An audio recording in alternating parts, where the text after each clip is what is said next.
Hi, hello, namaste, good evening. A very heartily welcome to everybody. Okay. So ನಿನ್ನೆ class ಎಲ್ಲಾರು ನೋಡಿ ಅನ್ಕೊಂಡಿನಿ. So useful ಆಗ್ಯದ ಅಂತ ಅನ್ಕೊಂಡಿನಲ್ಲ useful ಆಗಿರ್ತದ. ಬಿಕಾಸ್ ನಿನ್ನೆ ಕ್ಲಾಸ್ ಟಾಪಿಕ್ ಸ್ವಲ್ಪ ಹೈಲಿ ಇಂಪಾರ್ಟೆಂಟ್ ಇದ್ದುವು. ಸ್ವಲ್ಪ ಎಕ್ಸ್ಪ್ಲನೇಷನ್ ಕೊಟ್ಟಿನಿ, ಲೈಕ್ ಯಾವ ತರ ನಿಮ್ಗ ಎಕ್ಸಾಮಿಗ ಕ್ವಶನ್ಸ್ ಅನ್ನ ಕೇಳ್ತಾರ ಅಂತ ಹೇಳಿ. ಸೊ ಯಾರ್ಯಾರು ನೋಡಿಲ್ಲಲ್ಲ ಪ್ರೀವಿಯಸ್ ಕ್ಲಾಸಸ್ ಪ್ಲೀಸ್ ನೋಡ್ಕೊಂಡ್ ಬರ್ರಿ. ಪ್ರೀವಿಯಸ್ ಕ್ಲಾಸಸ್ ನೋಡಿಲ್ಲ ಅಂತಂದ್ರೆ ಬಿಕಾಸ್ ನಾನು ಇವಾಗ ಜಾಸ್ತಿ ನಿಮಗ ಲೈಕ್ ಎಲ್ಲಾ ತರ ಏರಿಯಾಸ್ ಬಿಕಾಸ್ ನಾನು ಸ್ಟಾರ್ಟಿಂಗ್ ಒಂದ್ 4 to 5 ಕ್ಲಾಸಸ್ ಯಾವ ರೀತಿ ಏರಿಯಾಸ್ ಅನ್ನ ಕವರ್ ಮಾಡ್ತಾರೆ ಯಾವ್ಯಾವ ಎಕ್ಸಾಮ್ಸ್ ಅಂತ ಆಲ್ರೆಡಿ ಹೇಳ್ಬಿಟ್ಟಿದೀನಿ. ಸೊ ಇವಾಗ ನಾನು ಎವ್ರಿ ಕರೆಂಟ್ ಅಫೇರ್ಸ್ ನಾಗ ಸ್ವಲ್ಪ ಅಷ್ಟು ಡೀಪ್ ಆಗಿ ಅಷ್ಟು ಮತ್ತೆ ಪದೇ ಹೋಗ್ಕೊಂತ ಹೋಗ್ತಾ ಇಲ್ಲ.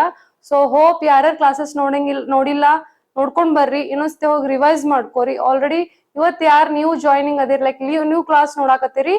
ಸೊ ಪ್ಲೀಸ್ ಪ್ರೀವಿಯಸ್ ಕ್ಲಾಸ್ ನೋಡ್ರಿ, ಹೆಲ್ಪ್ಫುಲ್ ಅದಾವು. ಕರೆಂಟ್ ಅಫೇರ್ಸ್ ಎಷ್ಟ್ ಮಾಡ್ಯಾವ ಅನ್ನೋದು ಇಂಪಾರ್ಟೆಂಟ್ ಆಗಂಗಿಲ್ಲ, ಕರೆಂಟ್ ಅಫೇರ್ಸ್ ಯಾವ ರೀತಿ ಕವರ್ ಮಾಡಾಕತ್ತೇವ ಅನ್ನೋದು ಇಂಪಾರ್ಟೆಂಟ್ ಆಗುತ್ತೆ. ಬಿಕಾಸ್ ಒಂದು ಕರೆಂಟ್ ಅಫೇರ್ಸ್ ಇಂದ ನಿಮ್ಗ 360 ಡಿಗ್ರಿ ಒಳಗಡೆ ಕ್ವಶನ್ಸ್ ಕೇಳ್ತಾರೆ. ಈಗ ಒಂದೇ ಯಾವ್ದೊಂದು ಕರೆಂಟ್ ಅಫೇರ್ಸ್ ಬಂದದಂದ್ರ ಡೈರೆಕ್ಟ್ ಕ್ವಶನ್ ಅದೇ ಕೇಳಂಗಿಲ್ಲ ನಿಮ್ಗ. ಸೊ ಬೇರೆ ಆಕ್ಸಾಮ್ಸ್ ಈಗ ಬೇರೆ as I said yesterday only I said that for different type of exams different type of questions will arise in a one particular current affairs ಅಂತ ನಾನು ಹೇಳಿದೀನಿ. ನಿನ್ನೆ ಕ್ಲಾಸ್ ಅಲ್ಲಿ ಹೇಳಿದೆ ಒಂದೇ ಒಂದು ಕರೆಂಟ್ ಅಫೇರ್ಸ್ ಇಂದ ಡಿಫ್ರೆಂಟ್ ಟೈಪ್ ಆಫ್ ಕ್ವಶನ್ಸ್ ಅನ್ನ ಫ್ರೇಮ್ ಮಾಡ್ತಾರ, ಅರೈಸ್ ಮಾಡ್ತಾರ. ಓಕೆ, ಸೊ ಯಾವ್ಯಾವ ಎಕ್ಸಾಮಿಗ ಯಾವ ಟೈಪ್ ಕ್ವಶನ್ಸ್ ಫ್ರೇಮ್ ಮಾಡ್ತಾರ ಅನ್ನೋದು ಹೈಲಿ ಇಂಪಾರ್ಟೆಂಟ್ ಆಗುತ್ತೆ. ಸೊ ನೀವು ಯಾವ ಎಕ್ಸಾಮಿಗೆ ಓದಾಕತ್ತೀರಿ, ಯಾವ ಎಕ್ಸಾಮ್ ನ ನಿಮ್ಮ ಮೇನ್ ಫೋಕಸ್ ಐತಿ ಅನ್ನೋದು ಕ್ಲಾರಿಟಿ ನಿಮಗಿದ್ರ ಸೊ ಅದರ ಬೇಸ್ ನೀವ್ ಏನ್ ಮಾಡ್ತೀರಿ, ಕರೆಂಟ್ ಅಫೇರ್ಸ್ ನ ಬೈಫರ್ಕೇಟ್ ಮಾಡ್ಕೊಂಡು ಕರೆಂಟ್ ಅಫೇರ್ಸ್ ನ ಬ್ರೇಕ್ ಮಾಡಿ ಓದ್ಲಿಕ್ಕೆ ಸ್ಟಾರ್ಟ್ ಮಾಡ್ತೀರಿ. ಸೊ ಹೋಪ್ ಸೊ ಪ್ಲೀಸ್ ನಿಮ್ಮಲ್ಲಿ ಗೋಲ್ ಫಿಕ್ಸ್ ಮಾಡ್ಕೊರಿ, ನಾವ್ ಯಾವ ಎಕ್ಸಾಮ್ ಕ್ರ್ಯಾಕ್ ಮಾಡ್ಬೇಕು, ನಾ ಯಾವ ಎಕ್ಸಾಮಿಗೆ ಓದ್ಬೇಕು. ಇವಂದು ಎಲ್ಲಾ ಎಕ್ಸಾಮ್ಸ್ ಅಪ್ಲೈ ಮಾಡ್ರಿ, ಎಲ್ಲಾ ರೀತಿ ಎಕ್ಸಾಮ್ಸ್ ಬರೀರಿ. ಇದರಿಂದ ನಿಮ್ಗೆ ಏನಾಗುತ್ತೆ, ಪ್ರಾಕ್ಟೀಸ್ ಆಗುತ್ತೆ ಅಂಡ್ ನಾಲೆಜ್ ಗೇನ್ ಆಗುತ್ತೆ. ಬಟ್ ನೀವ್ ಯಾವ್ದೇ ಒಂದು ಎಕ್ಸಾಮಿಗೆ ಪರ್ಟಿಕ್ಯುಲರ್ ಆಗಿ ಫೋಕಸ್ ಮಾಡತ್ತೀರಿ ಅಂದ್ರೆ ಅದಕ್ಕೆ ತಕ್ಕಂಗ ಅದಕ್ಕೋಸ್ಕರ ಅಷ್ಟೇ ಓದ್ರಿ, ಕನ್ಸಿಸ್ಟೆನ್ಸಿ ಇರ್ಲಿ. ಓಕೆ, ಕನ್ಸಿಸ್ಟೆನ್ಸಿ ಬಹಳ ಇಂಪಾರ್ಟೆಂಟ್ ಆಗುತ್ತೆ. ಇವತ್ತು ಓದಿದ್ನೆ ನಾಳೆ ಬಿಟ್ನೆ ಅಂತಂದ್ರೆ ಡೇ ಟು ಡೇ ನೀವು ಇಂಪ್ರೂವ್ ಮಾಡ್ಕೊಂತ ಹೋಗ್ಬೇಕು. ಡೇ ಟು ಡೇ ಓದೋ ಎನರ್ಜಿನೂ ಜಾಸ್ತಿ ಆಗ್ಬೇಕು, ಓದೋ ಟಾಪಿಕ್ಸ್ನು ಜಾಸ್ತಿ ಆಗ್ಬೇಕು ಹೊರತು ಕಡಿಮೆ ಆಗ್ಬಾರ್ದು. ಸೊ ಹೋಪ್ ನಿನ್ನೆ ಕ್ಲಾಸ್ ನೋಡ್ರಿ, ಇವತ್ತಿನ ಕ್ಲಾಸ್ನು ನೋಡ್ರಿ. ಇವತ್ತಿನ ಕ್ಲಾಸ್ನು ಫ್ರೆಶ್ ಮೂಡ, ಹೆವಿ ಎಂಥೂಸಿಯಾಸಮ್ ಇಂದ, ಹೆವಿ ಆಕ್ಟಿವ್ ಇಂದ ಕ್ಲಾಸ್ ನ ಸ್ಟಾರ್ಟ್ ಮಾಡೋಣ. Okay, go to the class, start the class. Okay, go to the first question. ಏನೈತಿ, which northeastern state has recently approved the implementation of the central government's Nari Adalat scheme as a pilot project? ನೋಡ್ರಿ, which northeastern state ಅಂದ್ರ ಇತ್ತೀಚೆಗೆ ಕೇಂದ್ರ ಸರ್ಕಾರದ ನಾರಿ ಅದಾಲತ್ ಯೋಜನೆಯನ್ನು pilot ಯೋಜನೆಯಾಗಿ ಜಾರಿಗೆ ಅನುಮೋದಿಸಿದ ಉತ್ತರ ಪೂರ್ವ ರಾಜ್ಯ ಯಾವುದು ಅಂತ ಕೇಳೋಣ. ನಾರ್ತ್ ಈಸ್ಟರ್ನ್ ಸ್ಟೇಟ್ಸ್, ಉತ್ತರ ಪೂರ್ವ ರಾಜ್ಯ ಅಂತ ಕೇಳೋಣ. ಬಹಳ ಜನ ಕನ್ಫ್ಯೂಷನ್ ಮಾಡ್ಕೊಂತೀರಿ, ಕ್ವಶನ್ ನೀಟಾಗಿ ಹೋಗುದ್ರಿ. ನಾರ್ತ್ ಈಸ್ಟರ್ನ್ ಸ್ಟೇಟ್ಸ್ ಅಂತ ಕೇಳಿದಾನ, ಬರೀ ಯಾವ ಸ್ಟೇಟ್ ಅಂತ ಕೇಳಿಲ್ಲ. ಓಕೆ, ಸೊ ಇಲ್ಲೇ ನೀವು ಕನ್ಫ್ಯೂಸ್ ಮಾಡ್ಕೊಂತೀರಿ. ಎಕ್ಸಾಮ್ ನಾಗ ಏನಾಗ್ತದೆ, ಹರಿಬರಿ ಒಳಗಡೆ ಕ್ವಶನ್ ಅನ್ನ ಓದ್ತೀರಿ, ನೀವು ಇದನ್ನೇ ಹಾರಿಸ್ತೀರಿ. ಯಾವ್ದ್ರಿ, ನಾರ್ತ್ ಈಸ್ಟರ್ನ್ ಅನ್ನೋದು ಓದ್ತೀರಿ, ಬಟ್ ಅದನ್ನ ತಲೆ ಒಳಗಡೆ ಫಿಕ್ಸ್ ಮಾಡ್ಕೊಳಂಗಿಲ್ಲ. ಬರೇ states, which state has recently approved ಅಂತ ಹೋಗ್ಬಿಡ್ತೀರಿ. ಅಲ್ಲಿ ಕೇಳಿರೋದು ನಾರ್ತ್ ಈಸ್ಟರ್ನ್ ಸ್ಟೇಟ್ಸ್ ಅಂತ ಕೇಳೋಣ. ಸೊ ಯಾವ್ದ್ರಿ ತ್ರಿಪುರ. ನೋಡ್ರಿ, ಯಾವ್ದ ಸ್ಕೀಮ್ಸ್ ನಿಮ್ ಎಕ್ಸಾಮಿಗ ಇಂಪಾರ್ಟೆಂಟ್ ಆಗ್ತದೆ, especially related to womens. Because ನಾನು ಇವಾಗ ಲಾಸ್ಟ್ ಒಂದು ಕ್ಲಾಸ್ ಹೇಳಿದೆ 2020 ಇಂದ ಎಲ್ಲಾ ಫೀಲ್ಡ್ಸ್ ಒಳಗಡೆ ಅಪಾಯಿಂಟ್ಮೆಂಟ್ಸ್ ಜಾಸ್ತಿ ಆಗ್ಲಿಕ್ಕತ್ತಾವ ಅಂತ ಹೇಳಿ. ಸೊ ಅಪಾಯಿಂಟ್ಮೆಂಟ್ಸ್ ಜಾಸ್ತಿ ವುಮೆನ್ಸ್ ಆಗ್ಲಿಕ್ಕತ್ತಾವ ಅಂತಂದ್ರೆ ಅವ್ರ ರಿಲೇಟೆಡ್ ಸ್ಕೀಮ್ಸ್ನು ಜಾಸ್ತಿ ಆಗ್ತಾವ. ಸೊ ನಿಮ್ ಎಕ್ಸಾಮ್ ಪಾಯಿಂಟ್ ಆಫ್ ವ್ಯೂ ನೋಡ್ರಿ, ವುಮೆನ್ಸ್ ರಿಲೇಟೆಡ್ ಏನೇ ಇತ್ತಪ್ಪ ಅಂದ್ರೆ direct hit question, that is a fix question to your examination. But ಅದನ್ನ ಯಾವ ಟೈಪ್ ಕೇಳ್ತಾನ ಅನ್ನೋದು ಎಕ್ಸಾಮಿನರ್ ಮೇಲೆ ಡಿಪೆಂಡ್ ಇರ್ತದ. ನೀವು ಯಾವ ಎಕ್ಸಾಮ್ ಬರೆಯಕತ್ತೀರಿ, ಯಾವ ಟೈಪ್ ಎಕ್ಸಾಮ್ ಕೇಳಾಕತ್ತಾನ ಅನ್ನೋದು ಎಕ್ಸಾಮ್ ಪಾಯಿಂಟ್ ಆಫ್ ವ್ಯೂ ಬಹಳ ಇಂಪಾರ್ಟೆಂಟ್ ಆಗುತ್ತೆ. ವುಮೆನ್ಸ್ ರಿಲೇಟೆಡ್ ಏನೇ ಬಂತು, ಎಸ್ಪೆಷಲಿ ಫಸ್ಟ್ ಅನ್ನೋ ವರ್ಡ್ ಬಂತು ಕರೆಂಟ್ ಅಫೇರ್ಸ್ ಒಳಗಂದ್ರೆ ಪ್ಲೀಸ್ ಅದರ ಮೇಲೆ ಬಹಳ ಕಾನ್ಸಂಟ್ರೇಟ್ ಮಾಡ್ರಿ. ಒಂದು it is not a first ಅನ್ನೋ ವರ್ಡ್ ಇಲ್ಲ, ಬಟ್ ಹಿಯರ್ ವುಮೆನ್ ಅನ್ನೋದು ಮೆನ್ಷನ್ ಐತಲ್ಲ. ನಾರಿ ಅದಾಲತ್ ಅಂದ್ರ ವುಮೆನ್ಸ್ ಕೋರ್ಟ್ ಅಂತ ಹೇಳ್ತೇವೆ. ನಾರಿ ಅದಾಲತ್ ಅಂದ್ರ ವುಮೆನ್ಸ್ ಕೋರ್ಟ್ ಅಂತ ಹೇಳ್ತೇವೆ ನಾವು. ವುಮೆನ್ಸ್ ಕೋರ್ಟ್ ಅಂದ್ರ ಈ ನಾರಿ ಅದಾಲತ್ ಅನ್ನೋ ಸ್ಕೀಮ್ ಎದಕ್ ಬಂತಪ್ಪ ಅಂದ್ರ ಬಿಕಾಸ್ ಎಲ್ಲಾ ಕೇಸಸ್, ಎಲ್ಲಾ ರಿಲೇಟೆಡ್ ಕೇಸಸ್ ಕೋರ್ಟ್ ಒಳಗಡೆನೆ ಸಾಲ್ವ್ ಮಾಡಕ್ ಆಗಂಗಿಲ್ಲ ಅಂತಲ್ಲ, ಆಗತ್ತ. ಬಟ್ ಹ್ಯೂಜ್ ಟೈಮ್ ತಗೊಂತದ, ಹೆವಿ ಟೈಮ್ ತಗೊಂತದ, ಹ್ಯೂಜ್ ಟೈಮ್ ತಗೊಂತತಿ. ಸೊ ಆಮೇಲೆ ರೀತಿ ಹೆವಿ ಪೆಂಡಿಂಗ್ ಕೇಸಸ್ ಜಲ್ದಿ ಕ್ಲಿಯರ್ ಹಾಕೊಂತ ಹೋಗಂಗಿಲ್ಲ, ಪೆಂಡಿಂಗ್ ಉಳ್ಕೊಂತ ಹೋಗ್ತದೆ. ಸೊ ಕೋರ್ಟಿಗ ಬರ್ಡನ್ ಕಡಿಮೆ ಮಾಡ್ಬೇಕಂದ್ರ ಹೈಕೋರ್ಟ್ ಆರ್ ಎಲ್ಸ್ ಸುಪ್ರೀಂ ಕೋರ್ಟಿಗ ಬರ್ಡನ್ ಕಡಿಮೆ ಮಾಡೋದ್ರ ಸಂಬಂಧ ರೀಜನಲ್ ಲೆವೆಲ್ ಒಳಗಡೆ ಅಂದ್ರ ಪಂಚಾಯತ್ಸ್ ಲೆವೆಲ್ ಒಳಗಡೆ ನಾವು ನಾರಿ ಅದಾಲತ್ ಸ್ಕೀಮ್ ಅನ್ನೋದನ್ನ ತಂದ್ವಿ. ಪಂಚಾಯತ್ಸ್ ಒಳಗಡೆ ನಾವು ನಾರಿ ಅದಾಲತ್ ಸ್ಕೀಮ್ ಅಂತ ಹೇಳಿ ತಂದ್ವಿ. ಸೊ ಇಲ್ಲಿ ಪರ್ಟಿಕ್ಯುಲರ್ ರಿಪ್ರೆಸೆಂಟೇಟೆಡ್ ಮೆಂಬರ್ಸ್ ಅಂತ ರಿಲೇಟೆಡ್ ಟು ವುಮೆನ್ಸ್ ಒಳಗಡೆ ಏನು ಪರ್ಟಿಕ್ಯುಲರ್ ಹೈಲಿ ರಿಪ್ರೆಸೆಂಟೆಡ್ ಮೆಂಬರ್ಸ್ ಇರ್ತಾರ. ಅಲ್ಲಿ ವುಮೆನ್ಸು ಇರ್ತಾರ, ಜೆಂಟ್ಸು ಇರ್ತಾರ ಅಲ್ಲಿ ಕೇಸ್ ನ ಸಾಲ್ವ್ ಮಾಡ್ಲಿಕ್ಕ. ಸೊ ಅಲ್ಲಿ ಎಲಿಜಿಬಲ್ ಕ್ಯಾಂಡಿಡೇಟ್ಸ್ ಅಲ್ಲಿ ಇರ್ತಾರ. ಇವ್ರ ಏನ್ ಮಾಡ್ತಾರ, ರೀಜನಲ್ ಲೆವೆಲ್ ಒಳಗಡೆ ಫಾರ್ ಎಕ್ಸಾಂಪಲ್ ಈಗ ಯಾವ್ದೋ ಒಂದು ಊರ್ ಒಳಗಡೆ ಏನೋ ಒಂದು ಡೌರಿ ಕೇಸ್ ಆಗಿರ್ತದ, ವುಮೆನ್ ಹರಾಸ್ಮೆಂಟ್ ಕೇಸ್ ಆಗಿರ್ತದ, ವುಮೆನ್ ಟ್ರಾಫಿಕಿಂಗ್ ಕೇಸ್ ಆಗಿರ್ತತಿ. ಲೈಕ್ ಅದೇ ಊರ್ ಒಳಗಿಂದನೇ ಏನೋ ಒಂದು ಆಸ್ತಿ ರಿಲೇಟೆಡ್, ಪ್ರಾಪರ್ಟಿ ರಿಲೇಟೆಡ್ ಕೇಸ್, ಹೊಡಿ ಕೇಸಸ್, ಸುಟ್ಟಿರೋ ಅಂತ ಕೇಸಸ್, ಈ ರೀತಿ ಕೇಸಸ್ ವುಮೆನ್ ಮೇಲೆ ದೌರ್ಜನ್ಯ ಆಗಿರ್ತಾವಲ್ಲ ಆ ರೀತಿ ಕೇಸಸ್ ಅನ್ನ ಏನ್ ಮಾಡ್ತಾರೆ, ಸಣ್ಣ ಕೇಸಸ್ ನ ಈ ನಾರಿ ಅದಾಲತ್ ಅನ್ನೋ ಸಿಸ್ಟಮ್ ಅಂದ್ರೆ ಪಂಚಾಯತ್ ಲೆವೆಲ್ ಒಳಗಡೆ ಆ ಕೇಸಸ್ ಅನ್ನ ಸಾಲ್ವ್ ಮಾಡ್ತಾರ. ಬಿಕಾಸ್ ಕೋರ್ಟಿಗೆ ಬರ್ಡನ್ ಆಗ್ಬಾರ್ದು, ಮತ್ತ ಅದೇ ರೀತಿ ಹ್ಯೂಜ್ ಟೈಮ್ ವೇಸ್ಟ್ ಆಗತ್ತ, ಹ್ಯೂಜ್ ಪೆಂಡಿಂಗ್ ಕೇಸಸ್ ಉಳಿಯುತ್ತದ, ಮತ್ತೆ ಜಲ್ದಿ ನಮಗೆ ಏನಾಗ್ತದೆ, ಜಸ್ಟಿಸ್ ಸಿಗಂಗಿಲ್ಲ. ಜಸ್ಟಿಸ್ ಸಿಗ್ತೈತಿ ಬಟ್ ಫಾಸ್ಟ್ ಪ್ರೊಸೆಸ್ ಆಗಂಗಿಲ್ಲ. ಬಿಕಾಸ್ ಕೇಸಸ್ ಬಾಳ ಇರ್ತಾವ, ಕೋರ್ಟ್ ಒಳಗಡೆ ಕೇಸಸ್ ಬಾಳ ಇರ್ತಾವ, ನಮಗ ಫಾಸ್ಟ್ ಕೇಸ್ ಪ್ರೊಸೆಸ್ ಆಗಂಗಿಲ್ಲ. ಅದ್ರ ಸಂಬಂಧ ಜಸ್ಟಿಸ್ ಎಲ್ಲೇ ಹೋಗ್ರಿ, ಜಸ್ಟಿಸ್ ಅಂತೂ ಸಿಗ್ತದ. ಇದ್ರಾಗ ಯಾವ್ದೇ ರೀತಿ ಕೊರತೆ ಇಲ್ಲ. ಬಟ್ ಏನಾಗತ್ತ, ಪ್ರೊಸೆಸ್ ಫಾಸ್ಟ್ ಇರಂಗಿಲ್ಲ, ಡಿಲೇ ಆಗತ್ತ. ಸೊ ಈ ಡಿಲೇನ ಕಡಿಮೆ ಮಾಡ್ಬೇಕು, ಟೈಮ್ ಕನ್ಸಂಪ್ಷನ್ ಕಡಿಮೆ ಮಾಡ್ಬೇಕು ಅಂತ ಹೇಳಿ ರೀಜನಲ್ ಲೆವೆಲ್ಸ್ ಒಳಗಡೆ, ರೂರಲ್ ಏರಿಯಾಸ್ ಅಲ್ಲಿ, ಪಂಚಾಯತ್ ಲೆವೆಲ್ ಅಲ್ಲಿ ಈ ನಾರಿ ಅದಾಲತ್ ಸ್ಕೀಮ್ ಅನ್ನೋದನ್ನ ಸ್ಥಾಪನೆ ಲಾಂಚ್ ಮಾಡಿದ್ರು. ಸೊ ಈಗ ರೀಸೆಂಟ್ಲಿ ಯಾವ ನಾರ್ತ್ ಈಸ್ಟರ್ನ್ ಸ್ಟೇಟ್ ಒಳಗಡೆ ಲಾಂಚ್ ಮಾಡಿದ್ರಪ್ಪ ಅಂದ್ರ ತ್ರಿಪುರಾ ಒಳಗಡೆ ಲಾಂಚ್ ಮಾಡಿದ್ರು. ನಾರಿ ಅದಾಲತ್ ಅಂದ್ರೆ ವುಮೆನ್ ಕೋರ್ಟ್ ಅಂತ ನಾವು ಹೇಳ್ತೇವೆ. ಸೊ ಇದರಿಂದ ಏನ್ ಯೂಸ್ ಅಪ್ಪ ಅಂತಂದ್ರೆ ವುಮೆನ್ಸ್ ಎಂಪವರ್ಮೆಂಟ್ ಜಾಸ್ತಿ ಆಗ್ತೈತಿ, ವುಮೆನ್ಗ ನೀಟ್ ಅಂಡ್ ಕ್ಲಿಯರ್ ವೇದಾಗ ಜಸ್ಟಿಸ್ ಸಿಗ್ತೈತಿ, ನ್ಯಾಯ ಸಿಗ್ತೈತಿ. ಸೊ ಯಾವುದೇ ರೀತಿಯಾದಂತಹ ವುಮೆನ್ಸ್ ಮೇಲೆ ಹರಾಸ್ಮೆಂಟ್ ಮಾಡೋರೀಗ ಒಂದ್ ಸ್ವಲ್ಪ ವುಮೆನ್ಸ್ ಎಂಪವರ್ಮೆಂಟ್ ಬಗ್ಗೆ ಅವೇರ್ನೆಸ್ ಕ್ರಿಯೇಟ್ ಆಗುತ್ತ. ಸ್ವಲ್ಪ ಸೊಸೈಟಿಯಲ್ಲಿ ಭಯ ಅನ್ನೋದು ಸ್ಟಾರ್ಟ್ ಆಗತ್ತ, ವುಮೆನ್ಸ್ ಮೇಲೆ ಜಾಸ್ತಿ ಹರಾಸ್ಮೆಂಟ್ ಮಾಡಬಾರ್ದು. ಬಿಕಾಸ್ ಲೋಕದಲ್ಲ ಪಂಚಾಯತ್ ಲೆವೆಲ್ ಒಳಗಡೆ ಡಿಸಿಷನ್ಸ್ ಆಗಕತ್ತಾವಪ್ಪ ಅಂತಂದ್ರ so panchayat members over all rural ನ ನೋಡ್ತಿರ್ತಾರ, ಅಬ್ಸರ್ವ್ ಮಾಡ್ತಿರ್ತಾರೆ, ಎಲ್ಲೆಲ್ಲಿ ಏನೇನ್ ನಡಿಲಿಕ್ಕತ್ತದಂತೆ. ಸೊ ನಿಮ್ಗೆ ಇನ್ನೊಂದ್ ಏನಾಗ್ತದ, ಈಸಿಯಾಗಿ ನೀವು ಕೇಸ್ ಅನ್ನ ಜಲ್ದಿ ಫೈಲ್ ಮಾಡ್ಬೋದು, ವುಮೆನ್ಸ್ ಹೆಲ್ಪ್ ಆಗುತ್ತೆ. ಬಿಕಾಸ್ ರೀಜನ್ ನಿಮ್ಮ ಪಂಚಾಯತ್ ಒಳಗೆ ಇರ್ತದಂತಂದ್ರೆ ಈಗ ಸಡನ್ ಆಗಿ ಏನೋ ಒಂದ್ ಆಯ್ತಂದ್ರೆ ಸಡನ್ ಆಗಿ ನೀನ್ ಹೋಗ್ಬೋದು, ಸಡನ್ ಆಗಿ ನಿನಗೆ ಅಲ್ಲಿ ಏನ್ ಸಿಗ್ತದ, ಪ್ರೊಟೆಕ್ಷನ್ ಸಿಗ್ತೈತಿ. ಓಕೆ, ನೀ ಹೈಕೋರ್ಟ್ ವರ್ಗು ಆರ್ ಪೊಲೀಸ್ ಸ್ಟೇಷನ್ ವರ್ಗು ಹೋಗೋಕ್ಕಿಂತಲೂ ನೀ ಡೈರೆಕ್ಟ್ ಆಗಿ ಪಂಚಾಯತಿಗೆ ಹೋದೆ ಅಂದ್ರೆ ನಿಂಗೆ ಅಲ್ಲಿ ಪ್ರೊಟೆಕ್ಷನ್ ಸಿಗ್ತದೆ. ಅಲ್ಲೇ ಪೊಲೀಸರನ್ನ ಕರೆಸ್ತಾರ. ಓಕೆ, ನೀನ್ ಪೊಲೀಸ್ ಸ್ಟೇಷನ್ ಹೋಗಕ್ ಆಗ್ತಿರ್ಲಿಲ್ಲ ಅಂದ್ರು ಅಲ್ಲೇ ಪೊಲೀಸರನ್ನ ಕರೆಸ್ತಾರ. ಸೊ ವುಮೆನ್ಸ್ ಗ ಹೆಲ್ಪ್ಫುಲ್ ಐತಿ ಅಂತ ನಾವು ಹೇಳ್ತೇವೆ. ಓಕೆ, ನಾರಿ ಅದಾಲತ್ ಅಂದ್ರೆ ನೋಡ್ರಿ ವುಮೆನ್ಸ್ ಕೋರ್ಟ್ ಅಂತ ಹೇಳ್ತೇವೆ. ಕಮ್ಯುನಿಟಿ ಬೇಸ್ಡ್ ವುಮೆನ್ಸ್ ಕೋರ್ಟ್ ಅಂತ ಹೇಳ್ತೇವೆ. ನಾವು ಇದು ಕಮ್ಯುನಿಟಿ ತಕ್ಕಂಗ್ ಇರ್ತೈತ್ರಿ. ಇದು ಪಂಚಾಯತ್ ಲೆವೆಲ್ ಒಳಗಡೆ ಇರ್ತೇವೆ. ಅದೇ ರೀತಿ ಬೇರೆ ರೀತಿಯಾದಂತ ಡಿಸ್ಪ್ಯೂಟ್ಸ್, ಯಾವುದೇ ರೀತಿ ಜಗಳಗಳನ್ನು ಇಲ್ಲಿ ಏನ್ ಮಾಡ್ತೇವೆ ನಾವು ಕ್ಲಿಯರ್ ಸಾಲ್ವ್ ಮಾಡ್ತೇವಿ ಅಂತ ಹೇಳ್ತಾರೆ. ಈ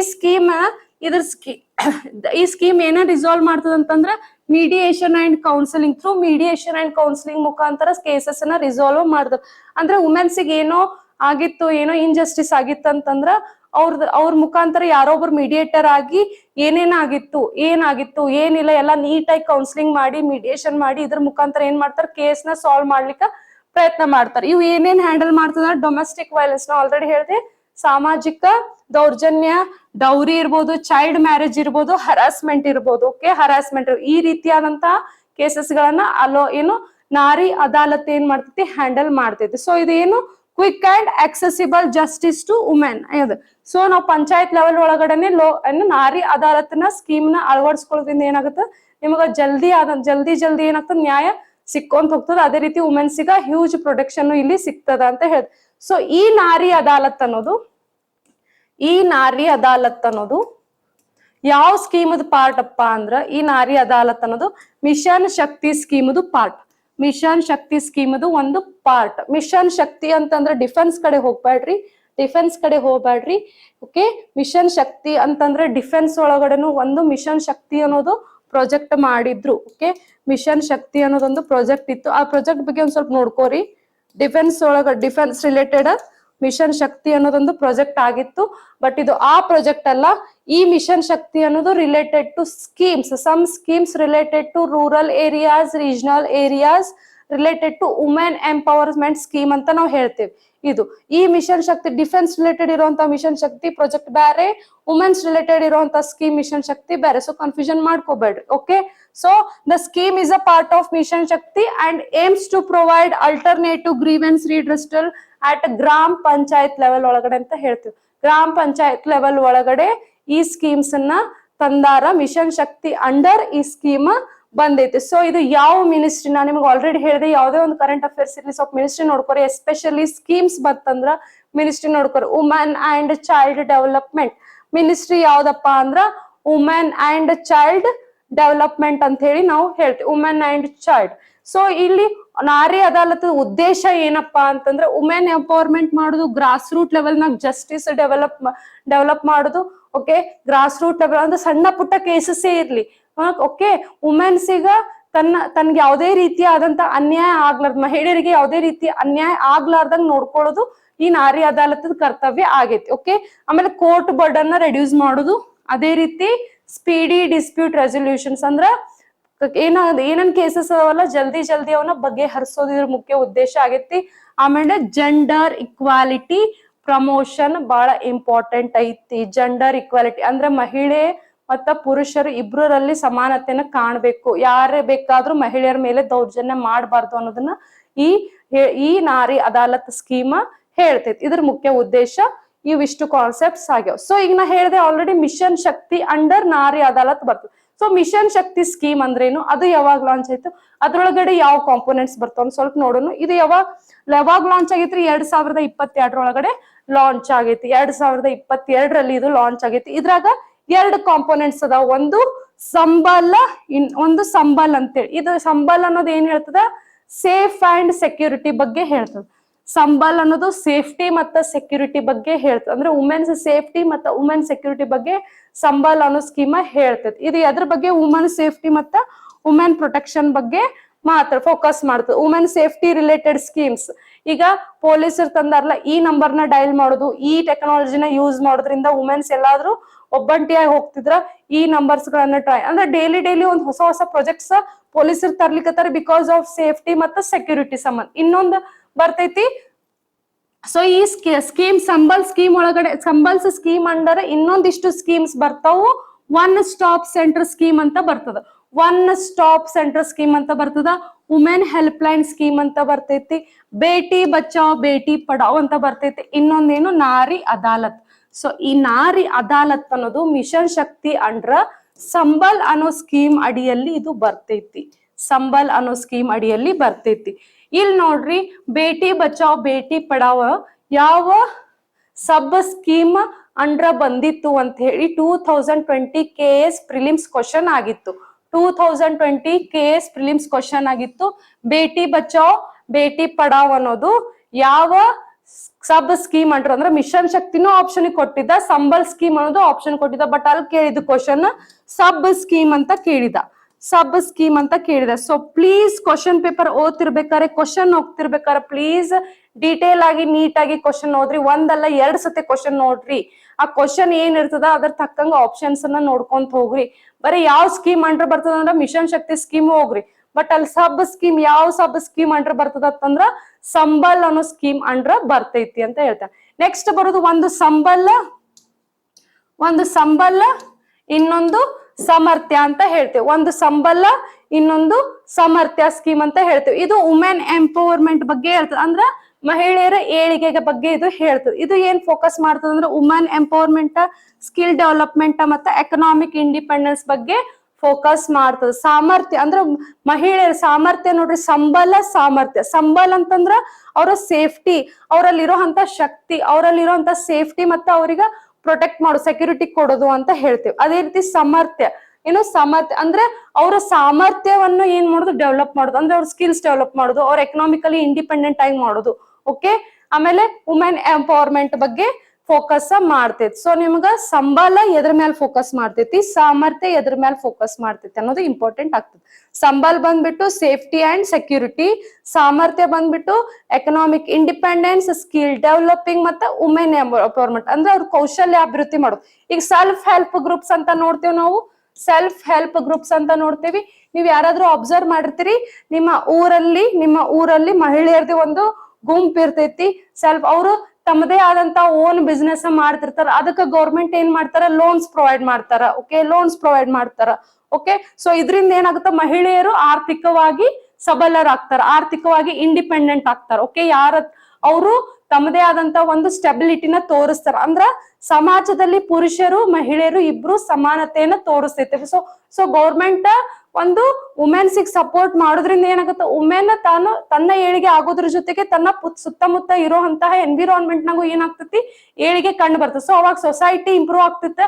ಆಟೋಮೆಟಿಕ್ ಏನು ರಾಜ್ಯ ಅಥವಾ ಜಿಲ್ಲೆ ಇಂಪ್ರೂವ್ಮೆಂಟ್ ಆಗುತ್ತೆ. ರಾಜ್ಯ ಅಥವಾ ಜಿಲ್ಲೆ ಇಂಪ್ರೂವ್ಮೆಂಟ್ ಆದ್ರೆ ಆಟೋಮೆಟಿಕ್ ನಮ್ಮ ಇಂಡಿಯಾನು ಇಂಪ್ರೂವ್ಮೆಂಟ್ ಆಗುತ್ತೆ. ಬಾರ್ಡರ್ ಸ್ಟೇಟ್ಸ್ ಇಂಪ್ರೂವ್ ಆಗ್ತದ, ನಮ್ಮ ಇಂಡಿಯಾನು ಡೆವಲಪ್ ಆಗುತ್ತೆ. ಸೊ ಇಂಡಿಯಾ ಬರೀ ಡೆವಲಪಿಂಗ್ ಕಂಟ್ರಿ ಆಗೇ ಇರಬಾರ್ದು, ಡೆವಲಪ್ಡ್ ಕಂಟ್ರಿ ಆಗಿರ್ಬೇಕು ಅಂತ ಹೇಳಿ ನಾವು ವುಮೆನ್ಸ್ ಮೇಲೆ ಗೌರ್ಮೆಂಟ್ ಏನ್ ಮಾಡ್ತದೆ, ವುಮೆನ್ಸ್ ಮೇಲೆ ಜಾಸ್ತಿ ಫೋಕಸ್ ಮಾಡ್ತದೆ, ವುಮೆನ್ಸ್ ಮೇಲೆ ಜಾಸ್ತಿ ಸ್ಕೀಮ್ಸ್ ಬರ್ತದೆ. ಬಿಕಾಸ್ ವುಮೆನ್ಸ್ ಡೆವಲಪ್ ಆದ್ರೆ automatic India develop. Because equality ಅನ್ನೋದು ಬಹಳ ಇಂಪಾರ್ಟೆಂಟ್ ಆಗುತ್ತೆ. ಓಕೆ, ಸಂಬಳ ಮತ್ತ ಸಾಮರ್ಥ್ಯ ಇವು ಇಂಪಾರ್ಟೆಂಟ್ ಆಗ್ತಾವ. ಸೊ ಸಂಬಳ ನಡು ಕೆಳಗಡೆ ಒಂದಿಷ್ಟು ಸ್ಕೀಮ್ಸ್ ನೋಡ್ತೀವಿ, ಅದೇ ರೀತಿ ಸಾಮರ್ಥ್ಯ ಅಂಡ್ರ ಒಂದಿಷ್ಟು ಸ್ಕೀಮ್ಸ್ ಬರ್ತಾವ. ಅದ್ ಯಾವ್ದಪ್ಪ ಅಂದ್ರ ಮಹಿಳಾ ಶಕ್ತಿ ಕೇಂದ್ರ, ಸ್ವಧರ್ ಗೃಹ ಸ್ಕೀಮ್, ವರ್ಕಿಂಗ್ ವುಮೆನ್ ಹಾಸ್ಟೆಲ್ಸ್ ಬರ್ತೈತಿ, ನ್ಯಾಷನಲ್ ಕ್ರೆಕ್ ಸ್ಕೀಮ್ ಅಂತ ಹೇಳ್ತೇವೆ. ಇವಿಷ್ಟು ಸ್ಕೀಮ್ಸ್ ಬರೋದು ಸಾಮರ್ಥ್ಯ ಸ್ಕೀಮ್ಸ್ ಅಂಡ್ರ ವರ್ಕಿಂಗ್ ವುಮೆನ್ ಹಾಸ್ಪಿಟಲ್ ಅಂತ ಹಾಸ್ಟೆಲ್ಸ್ ಅಂತ ಹೇಳ್ತೀವಿ. ಸೊ ಈ ಹಾಸ್ಟೆಲ್ಸ್ ಒಳಗಡೆ ಹಾಸ್ಟೆಲ್ಸ್ ಇರ್ತಾವಲ್ಲ, ಸೊ ಅದ್ರಲ್ಲಿ ವರ್ಕಿಂಗ್ ವುಮೆನ್ಸ್ ಹಾಸ್ಟೆಲ್ಸ್ ಡಿಫ್ರೆಂಟ್ ಆಗ್ತದೆ. ವರ್ಕಿಂಗ್ ವುಮೆನ್ ಹಾಸ್ಟೆಲ್ಸ್ ಡಿಫ್ರೆಂಟ್ ಅಂದ್ರ ಯಾರಾದ್ರೂ ಕೆಲಸ ಮಾಡ್ತಿದ್ರ ಮಹಿಳೆಯರು ಯಾವ್ದಾದ್ರು ಫೀಲ್ಡ್ ಅಲ್ಲಿ ಕೆಲಸ ಮಾಡ್ತಿದ್ರೆ ಅವರಿಗೋಸ್ಕರ ಸಪ್ರೇಟ್ ವರ್ಕಿಂಗ್ ವುಮೆನ್ ಹಾಸ್ಟೆಲ್ಸ್ ಅಂತ ಸಿಗ್ತಾವ. ಅಂದ್ರ ಕೆಲಸ ಮಾಡುವಂತ ಎಲ್ಲೇ ವರ್ಕ್ ಮಾಡುವಷ್ಟು ನೀವು ವರ್ಕ್ ಮಾಡ್ತಿರ್ಬೇಕು, ಏನೋ ಒಂದು ಫೈನಾನ್ಷಿಯಲ್ ನಿನ್ನ ಸ್ಟೇಬಲ್ ಇರ್ಬೇಕು. ಸೊ ಅಂತವರಿಗೆ ವರ್ಕಿಂಗ್ ವುಮೆನ್ ಹಾಸ್ಟೆಲ್ಸ್ ಅಂತವರಿಗೆ ಹಾಸ್ಟೆಲ್ಸ್ ಬೇರೆ ಸಪರೇಟ್ ಇರ್ತಾವ. ಅದಕ್ಕೆ ನಾವೇನಂತೀವಿ ವರ್ಕಿಂಗ್ ವುಮೆನ್ ಹಾಸ್ಟೆಲ್ಸ್ ಅಂತ ನಾವ್ ಹೇಳ್ತೀವಿ. ಸೊ ಈ ನಾರಿ ಅದಾಲತ್ ಅನ್ನೋ ಸ್ಕೀಮ್ ಎದ್ರ ಅಂಡರ್ ಬರ್ತದ, ಸಂಬಲ್ ಕಂಪೋನೆಂಟ್ ಅಂಡರ್ ಬರ್ತದೆ. 2 ಕಾಂಪೋನೆಂಟ್ಸ್ ಅಂತ ಹೇಳಿದೆ, ಒಂದು ಸಂಬಳ ಇನ್ನೊಂದು ಸಾಮರ್ಥ್ಯ. ಸಂಬಲ್ ಕಂಪೋನೆಂಟ್ ಅಂಡರ್ ಬರೋದೇ ನಾರಿ ಅದಾಲತ್ ಸ್ಕೀಮ್. ಓಕೆ, ಸೊ ಇಲ್ಲಿ ನಾರ್ತ್ ಈಸ್ಟ್ ಸ್ಟೇಟ್ಸ್ ಅಂದ್ರೆ ಯಾವ್ಯಾವ್ರಿ, ಒಂದು ಅಸ್ಸಾಂ, ತ್ರಿಪುರಾ, ಮಣಿಪುರ, ಮೇಘಾಲಯ, ನಾಗಾಲ್ಯಾಂಡ್, ಮಿಜೋರಾಂ, ಅರುಣಾಚಲ್ ಪ್ರದೇಶ್ ಮತ್ತ ಸಿಕ್ಕಿಂ. ಸೊ ಇಷ್ಟು ಸ್ಟೇಟ್ಸ್ ಒಳಗಡೆ ರೀಸೆಂಟ್ ಆಗಿ ನಾರಿ ಅದಾಲತ್ ಅನ್ನೋದು ಲಾಂಚ್ ಮಾಡಿದೆ ಅಲ್ರಿ, ತ್ರಿಪುರಾ ರಾಜ್ಯದಲ್ಲಿ. ಸೊ ಇದು ಫಸ್ಟ್ ನಾರ್ತ್ ಈಸ್ಟ್ ಸ್ಟೇಟ್ ಆಗ್ತೈತಿ to launch or to approve Nari Adalat as a pilot scheme ಅಂತ ನಾವು ಹೇಳ್ತೇವೆ. ಸೊ ನಾರ್ತ್ ಈಸ್ಟ್ ಸ್ಟೇಟ್ಸ್ ಒಳಗಡೆ ತ್ರಿಪುರಾ ಅನ್ನೋದು ಫಸ್ಟ್ ಸ್ಟೇಟ್ ಆಗತ್ತ to approve Nari Adalat scheme. ನಾರಿ ಅದಾಲತ್ ಸ್ಕೀಮ್ ನ ಅಪ್ರೂವ್ ಮಾಡಿದಂತಹ ನಾರ್ತ್ ಈಸ್ಟ್ ಸ್ಟೇಟ್ ಯಾವ್ದಪ್ಪ ಅಂದ್ರೆ, ಫಸ್ಟ್ ನಾರ್ತ್ ಈಸ್ಟ್ ಸ್ಟೇಟ್ ಯಾವ್ದಪ್ಪ ಅಂದ್ರೆ ತ್ರಿಪುರಾ. ಸೊ ನಿಮ್ಗೆ ಎಕ್ಸಾಮಿಗೆ ಕೇಳ್ತಾನ, which is first northeast state to approve Nari Adalat, that is Tripura. Okay, that is Tripura. So this is about Nari Adalat scheme. Nari Adalat scheme. So ಮಹಿಳೆಯರ ಬಗ್ಗೆ ಏನೇ schemes ಇಲ್ಲಿ ಸ್ವಲ್ಪ ನೀಟಾಗಿ ನೋಡ್ಕೊಳ್ರಿ. ಅಂಡ್ ನಾ ಇನ್ನೊಂದು ಹೇಳ್ತೀನಿ, ಯಾವ್ದೇ ಸ್ಕೀಮ್ಸ್ ಲಾಂಚ್ ಆಗ್ಲಿ, ಯಾವ್ದೇ ಸ್ಕೀಮ್ ಬಗ್ಗೆ ನೀವು ಸ್ಟಡಿ ಮಾಡ್ತಿರ್ಬೇಕಾದ್ರೆ ಪ್ಲೀಸ್ ಅದು ಯಾವಾಗ ಲಾಂಚ್ ಆಗೈತಿ, ಅದು ಲಾಂಚ್ ಯಾವಾಗ ಆಗೈತಿ, ಮತ್ತ ಮೇನ್ ಇಂಪಾರ್ಟೆಂಟ್ ಮಿನಿಸ್ಟ್ರಿ ಓಕೆ, ಮತ್ ಅದ್ರೊಳಗಡೆ ಕಾಂಪೋನೆಂಟ್ಸ್ ಏನಾದ್ರು ಇದ್ದುವಪ್ಪ ಅಂದ್ರ, ಏನಾದ್ರು ಫಾರ್ ಎಕ್ಸಾಂಪಲ್ ಈಗ ಹೇಳ್ದಲ್ಲ ನಾನು ಸಂಬಳ ಮತ್ತ ಸಾಮರ್ಥ್ಯ. ಓಕೆ, ಸಂಬಳ ಮತ್ತ ಸಾಮರ್ಥ್ಯ ಕಾಂಪೋನೆಂಟ್ಸ್ ಏನಾದ್ರು ಇದ್ವು ಅಂದ್ರ, ಸಬ್ ಸ್ಕೀಮ್ ಏನಾದ್ರು ಇದ್ದು ಅಂದ್ರ ದಯಮಾಡಿ ನೋಡ್ಕೋರಿ. Okay, highly important schemes related women's helpline, ಅದ್ರ ವುಮೆನ್ಸ್ ಹೆಲ್ಪ್ ಲೈನ್ ಸ್ಕೀಮ್ ಆಗಿರ್ಬೋದು, ಬೇಟಿ ಬಚಾವ್ ಬೇಟಿ ಪಡಾವ್ ಸ್ಕೀಮ್ ಆಗಿರ್ಬೋದು, ಈ ರೀತಿಯಾದಂತ ಇಂಪಾರ್ಟೆಂಟ್ ಸ್ಕೀಮ್ಸ್ ಏನಿರ್ತಾವಲ್ಲ ಅವು ಯಾವ ಸ್ಕೀಮ್ ಅಂಡರ್ ಬರ್ತೈತಿ ನೋಡ್ಕೊಳ್ರಿ. ಸೊ ಇದು ಎಕ್ಸಾಮ್ ಪಾಯಿಂಟ್ ಆಫ್ ನಿಮಗ ಬಹಳ ಇಂಪಾರ್ಟೆಂಟ್ ಆಗ್ತೈತಿ. ಗೊತ್ತಾಯ್ತು? ಓಕೆ, ನೆಕ್ಸ್ಟ್ ಕ್ವಶನ್ ಮೂವ್ ಆಗೋನು. ನೆಕ್ಸ್ಟ್ ಕ್ವಶನ್ ನೋಡ್ರಿ, recently the central bank of which country has launched the world's first sovereign financial cloud services infrastructure. ನೋಡ್ರಿ, ಯಾವ್ದೋ ಒಂದು ದೇಶದಾಗ ಒಂದ್ ಸೆಂಟ್ರಲ್ ಬ್ಯಾಂಕ್ ಐತಿ. ಓಕೆ, ಹೆಂಗ್ ನಮ್ ಇಂಡಿಯಾದಾಗ ಒಂದ್ ಸೆಂಟ್ರಲ್ ಬ್ಯಾಂಕ್ ಐತಿ, ರಿಸರ್ವ್ ಬ್ಯಾಂಕ್ ಆಫ್ ಇಂಡಿಯಾ ಅಂತ ಹೇಳ್ತೇವಿ. ಓಕೆ, ಸೊ ಈ ಸೆಂಟ್ರಲ್ ಬ್ಯಾಂಕ್ ಒಂದು ಸವರಿನ್ ಫೈನಾನ್ಷಿಯಲ್ ಕ್ಲೌಡ್ ಇನ್ಫ್ರಾಸ್ಟ್ರಕ್ಚರ್ ಅಂತಂದ್ರೆ ಸಾರ್ವಭೌಮತ್ವ ಆರ್ಥಿಕ ಕ್ಲೌಡ್ ಸರ್ವಿಸ್ ಇನ್ಫ್ರಾಸ್ಟ್ರಕ್ಚರ್ ಅನ್ನೋದನ್ನ ಒಂದು ಲಾಂಚ್ ಮಾಡ್ಯಾರ. ಅದು ಯಾವ ದೇಶ ಲಾಂಚ್ ಮಾಡೈತಂತ ಕೇಳಾರ. ಯಾವ ದೇಶ ರೀ? ಯುನೈಟೆಡ್ ಅರಬ್ ಎಮಿರೈಟ್ಸ್ ಅನ್ನೋ ಒಂದು ದೇಶ. UAE ಸೆಂಟ್ರಲ್ ಬ್ಯಾಂಕ್ ಈ ಸಿಸ್ಟಮ್ ಅನ್ನ ಲಾಂಚ್ ಮಾಡೈತಿ. Okay, ಸವರಿನ್ financial cloud service infrastructure ಅನ್ನ ಲಾಂಚ್ ಮಾಡೈತಿ. ಏನು ಕ್ಲೌಡ್ ಸರ್ವಿಸ್ ಏನಪ್ಪಾ ಅಂತಂದ್ರ ನಿಮ್ಮ ಬ್ಯಾಂಕ್ ರಿಲೇಟೆಡ್ ಏನೇ ಮಾಹಿತಿನ ಇರ್ಲಿ ಅದನ್ನ ಸೇವ್ ಮಾಡಿಡೋದು, ಕ್ಲೌಡ್ ಒಳಗಡೆ ಸೇವ್ ಮಾಡಿಡೋದು. ಕ್ಲೌಡ್ ಸ್ಟೋರೇಜ್ ನಾವು ಮೊಬೈಲ್ ಒಳಗಡೆ ನೋಡ್ತೇವಲ್ಲ, cloud storage or Google storage ಅಂತ ಹೇಳ್ತೀವಿ. Google storage is also considered as a cloud storage ಅಂತ ಹೇಳ್ತೀವಿ. ಓಕೆ, ಫಾರ್ ಎಕ್ಸಾಂಪಲ್ ನಮ್ಮ ಗ್ಯಾಲರಿ ಒಳಗಿರುವಂತ ಫೋಟೋಸ್ ಅನ್ನು ನಾವು ಗೂಗಲ್ ಫೋಟೋಸ್ ಏನ್ ಮಾಡ್ತೀವಿ? ಟ್ರಾನ್ಸ್ಫರ್ ಮಾಡ್ತೀವಿ to save a device memory ಅಂತ ಹೇಳ್ತೀವಿ. ನಮ್ಮ ಮೊಬೈಲ್ ಮೆಮರಿನ ಸೇವ್ ಮಾಡ್ಲಿಕ್ಕೆ ಏನ್ ಮಾಡ್ತೀವಿ ನಾವು? ಕ್ಲೌಡ್ ಒಳಗಡೆ photos or else contacts numbers or else important files ಅನ್ನ ಏನ್ ಮಾಡ್ತೀವಿ? ಕ್ಲೌಡ್ ಒಳಗಡೆ ನಾವು ಸೇವ್ ಮಾಡಿ ಇಟ್ಟಿರ್ತೇವೆ. ಬಿಕಾಸ್ ಯಾವುದೇ ರೀತಿಯಾದಂತ ಮಿಸ್ ಯೂಸ್ ಆಗದೆ ಇರೋಂಗ, ನಮ್ಮ ಮೊಬೈಲ್ ಹ್ಯಾಕ್ ಆದ್ರೂ ಸತಕ್ಕೂ ಮಿಸ್ ಯೂಸ್ ಆಗದೆ ಇರೋಂಗ ಅದೇನ್ ಮಾಡ್ತದೆ? ತಡೆಗಟ್ತೈತಿ. ಮೇಲ್ಸ್ ಒಳಗಡೆ ಪಾಸ್ವರ್ಡ್ ಇದ್ರೆ ಅಷ್ಟ ಮೇಲ್ ಓಪನ್ ಆಗುತ್ತೆ. ಸೊ ಈ ರೀತಿ ಇದ್ರಿಂದ ಇನ್ನೊಂದು ಅಡ್ವಾಂಟೇಜ್ ಏನಪ್ಪಾ ಅಂದ್ರೆ ಕ್ಲೌಡ್ ಸರ್ ನಮ್ದ ಫೋನ್ ಅವ್ರ ನಮ್ದು ಯಾವ್ದೋ ಒಂದು ಸಿಸ್ಟಮ್ ಇರ್ತದಲ್ಲ ಅದ್ರದ್ದು ಮೆಮರಿ ಏನಾಗುತ್ತ ಜಾಸ್ತಿ ಬರ್ತೈತಿ. ಸೊ ಇದ್ರೊಳಗಿರುವಂತ ಮೆಮರಿ ಅಡ್ವಾಂಟೇಜಸ್ ಸಿಗ್ತೈತಿ. ಅಂದ್ರೆ ಇದ್ರೊಳಗಿರುವಂತ ಮೆಮರಿ ನಾವು ಆಲ್ರೆಡಿ ಕ್ಲೌಡ್ ಒಳಗೆ ಮಾಡಿದ್ರೆ ಇದ್ರ ಡಿಲೀಟ್ ಮಾಡ್ಕೊಂಡ್ರು ಅದ್ರೊಳಗೆ ನಮ್ಗೆ ಇರ್ತದೆ. ಸೊ ಇದ್ರೊಳಗೆ ಮೆಮರಿ ನಮ್ಗ ಸೇವ್ ಆಗ್ತದ ಅಂತ ಹೇಳ್ತೀವಿ. ಯಾವ್ದು? ಯುನೈಟೆಡ್ ಅರಬ್ ಎಮಿರೇಟ್ಸ್ ಅಂತ ನಾವು ಹೇಳ್ತೇವೆ. ಸೊ ಏನಿದು ಸವರಿನ್ ಫೈನಾನ್ಷಿಯಲ್ ಕ್ಲೌಡ್ ಅಂದ್ರೆ ಏನು? ಫಸ್ಟ್ ಆಫ್ ಆಲ್ ಸಾರ್ವಭೌಮ ಹಣಕಾಸು ಕ್ಲೌಡ್ ಅಂತ ಹೇಳ್ತೀವಿ. ಸಾರ್ವಭೌಮ ಹಣಕಾಸು ಕ್ಲೌಡ್ ಅಂತ ಹೇಳ್ತೀವಿ. ಇದ್ರ ಬಗ್ಗೆ ಏನಪ್ಪಾ ಅಂದ್ರೆ ಇದು ಏನ್ ಮಾಡ್ತದೆ? ಸೆಕ್ಯೂರ್ ನ್ಯಾಷನಲ್ ಕ್ಲೌಡ್ ಇನ್ಫ್ರಾಸ್ಟ್ರಕ್ಚರ್ ಅಂತ ಹೇಳ್ತೀವಿ. ಅಂದ್ರ ಆ ದೇಶದ ಇನ್ಫ್ರಾಸ್ಟ್ರಕ್ಚರ್ ಬಗ್ಗೆ ಇನ್ಫಾರ್ಮೇಶನ್ ಏನಿರ್ತದಲ್ಲ ಅದನ್ನ ಕ್ಲೌಡ್ ಒಳಗಡೆ ಏನ್ ಮಾಡ್ತೈತೆ ಅಂದ್ರ ಸ್ಟೋರೇಜ್ ಮಾಡ್ಕೊಂತೈತಿ. ಓಕೆ, ಇದು ಎದಕ್ ಡಿಸೈನ್ ಮಾಡ್ರಪ್ಪ ಅಂತಂದ್ರ ಫೈನಾನ್ಷಿಯಲ್ ಇನ್ಸ್ಟಿಟ್ಯೂಷನ್ಸ್ ಸಂಬಂಧ ಅಷ್ಟ ಡಿಸೈನ್ ಮಾಡ್ಯಾರ. ಹಣಕಾಸು ಇನ್ಸ್ಟಿಟ್ಯೂಷನ್ಸ್ ಸಂಬಂಧ ಅಷ್ಟೇ ಇದನ್ನ ಏನ್ ಮಾಡ್ಯಾರ? ಡಿಸೈನ್ ಮಾಡ್ಯಾರ. ಅಂದ್ರ ಹಣಕಾಸು ರಿಲೇಟೆಡ್, ಬ್ಯಾಂಕ್ ರಿಲೇಟೆಡ್, ಹಣಕಾಸು ರಿಲೇಟೆಡ್ ಏನೇನ್ ಇನ್ಫಾರ್ಮೇಶನ್ ಇರ್ತದಲ್ಲ ಅದನ್ನ ಅಷ್ಟೇ ನಾವು ಕ್ಲೌಡ್ ಒಳಗೆ ಏನ್ ಮಾಡ್ತೇವಿ? ಸೇವ್ ಮಾಡಿ ಇಡ್ತೇವೆ. ಇಲ್ಲಿ ಫೈನಾನ್ಷಿಯಲ್ ಡಾಟಾ ಸ್ಟೋರ್ ಮಾಡ್ತೇವೆ ರಿಲೇಟೆಡ್ ಟು ಕಂಟ್ರಿ ಬಾರ್ಡರ್ಸ್. ಅಂದ್ರ ಬೇರೆ ಕಂಟ್ರಿಗ ನಾವು ಎಷ್ಟು ಲೋನ್ ಕೊಟ್ಟೇವಿ, ನಾವು ಬೇರೆ ಕಂಟ್ರಿಯಿಂದ ಎಷ್ಟು ಲೋನ್ ತಗೊಂಡೇವಿ. ಓಕೆ, ಕಂಟ್ರಿ ಬಾರ್ಡರ್ಸ್ ರಿಲೇಟೆಡ್ ನಾವ್ ಏನೇನು ಡೆವಲಪ್ಮೆಂಟ್ ಮಾಡಾಕತ್ತೇವಿ, ನಮ್ಮ ಬಾರ್ಡರ್ ಒಳಗಡೆ ನಾವು ಏನೇನ್ ಡೆವಲಪ್ಮೆಂಟ್ ಮಾಡತ್ತೇವೆ, ನಮ್ಮ ಕಂಟ್ರಿ ಬಾರ್ಡರ್ ಒಳಗಡೆ ಆರ್ಮಿಗೆ ಎಷ್ಟು ನಾವು ಅಮೌಂಟ್ ಕೊಡಾಕತ್ತೇವಿ. ಸೊ ಈ ರೀತಿಯಾದಂತ ಎಲ್ಲಾ ಡಾಟಾ ಏನ್ ಮಾಡಿರ್ತೀವಿ ನಾವು ಇದ್ರಲ್ಲಿ ಸ್ಟೋರ್ ಮಾಡಿ ಇಟ್ಟಿರ್ತೇವೆ ಅಂತ ಹೇಳ್ತೇವೆ. ಸೊ ಈ ಸಿಸ್ಟಮ್ ಏನೇನು ಒಳಗೊಂಡೈತಿ ಅಂತಂದ್ರ ಡಾಟಾ ಸವರ್ನಿಟಿ ಒಳಗೊಂಡೈತಿ ಅಂತಂದ್ರ ಸಾರ್ವಭೌಮತ್ವದ ರಿಲೇಟೆಡ್ ಡಾಟಾ ಒಳಗೊಂಡೈತಿ. ಅದೇ ರೀತಿ ಸೈಬರ್ ಸೆಕ್ಯೂರಿಟಿ ಒಳಗೊಂಡೈತಿ. ಸೈಬರ್ ಸೆಕ್ಯೂರಿಟಿ ಅಂತಂದ್ರ ಯಾವುದೇ ರೀತಿ ಸೈಬರ್ ಕ್ರೈಮ್ಸ್ ಆಗದೆ ಇರೋಂಗ ಇದು ತಡೆಗಟ್ತದ. ಸೊ ಸೈಬರ್ ಸೆಕ್ಯೂರಿಟಿ ಒಳಗೊಂಡೈತಿ. ಫೈನಾನ್ಷಿಯಲ್ ಸ್ಟೆಬಿಲಿಟಿಯನ್ನ ಒಳಗೊಂಡೈತಿ. ಆರ್ಥಿಕ ಸ್ಥಿರತೆಯನ್ನ ಇದು ಒಳಗೊಂಡೈತಿ. ಅದೇ ರೀತಿ ಡಿಜಿಟಲ್ ಬ್ಯಾಂಕಿಂಗ್ ಟ್ರಾನ್ಸ್ಫಾರ್ಮೇಶನ್ ಒಳಗೊಂಡೈತಿ. ಅಂದ್ರ ನಾವ್ ಏನ್ ಮಾಡ್ತೀವಿ? ಡಿಜಿಟಲೈಸೇಷನ್ ನಾವ್ ಆಗೇವ ಅಂದ್ರ phone pay, Google pay, so ಒಂದಿಷ್ಟು ಏನು ಡಿಜಿಟಲೈಸೇಷನ್ ನಾವು ಹಣಕಾಸು ಅಂದ್ರೆ ಹಣ ವರ್ಗಾವಣೆ ಮಾಡ್ತೀವಲ್ಲ ಇದ್ರದ್ ರಿಲೇಟೆಡ್ ಎಲ್ಲಾ ಇನ್ಫಾರ್ಮೇಶನ್ ಇಲ್ಲಿ ಒಳಗೊಂಡೈತಿ. ಇಲ್ಲಿ ನಾವು ಸೇವ್ ಮಾಡ್ಕೋಬೇಕು. ಸೊ ಇದು ಏನೈತಲ್ಲ ಮಲ್ಟಿ ಕ್ಲೌಡ್ ಮ್ಯಾನೇಜ್ಮೆಂಟ್ ಅಂದ್ರೆ ಇಲ್ಲಿ AI ರಿಲೇಟೆಡ್ ಏನೇ ಇನ್ಫಾರ್ಮೇಶನ್ ಇಲ್ಲಿ ಸ್ಟೋರ್ ಮಾಡ್ಕೊಂತೈತಿ, ರಿಯಲ್ ಟೈಮ್ ಅನಾಲಿಟಿಕ್ಸ್ ಮಾಡ್ಕೊಂತೈತಿ, cyber security. So multi time managed cloud ಅಂತ ಅಂತೀವಿ. ಬಹುವಿಧವಾದಂತಹ ಇದ್ರಲ್ಲಿ ಏನ್ ಮಾಡ್ದು ಇದು ಕೆಲಸ ಮಾಡ್ದು. ಒಂದು ಸೈಬರ್ ಸೆಕ್ಯೂರಿಟಿ ಆಗೋ ಕೆಲಸ ಮಾಡ್ತದೆ, ಡಾಟಾ ಅನಾಲಿಟಿಕ್ಸ್ ಆಗೋ ಕೆಲಸ ಮಾಡ್ತೈತಿ, ಅದೇ ರೀತಿ AI ಪೌಡ್ ಆಗಿ ಕೆಲಸ ಮಾಡ್ತೈತಿ ಅಂತ ಹೇಳ್ತೇವೆ. ಮಲ್ಟಿ ಕ್ಲೌಡ್ ಮ್ಯಾನೇಜ್ಮೆಂಟ್ ಅಂತ ನಾವ್ ಇದಕ್ಕ ಹೇಳ್ತೇವೆ.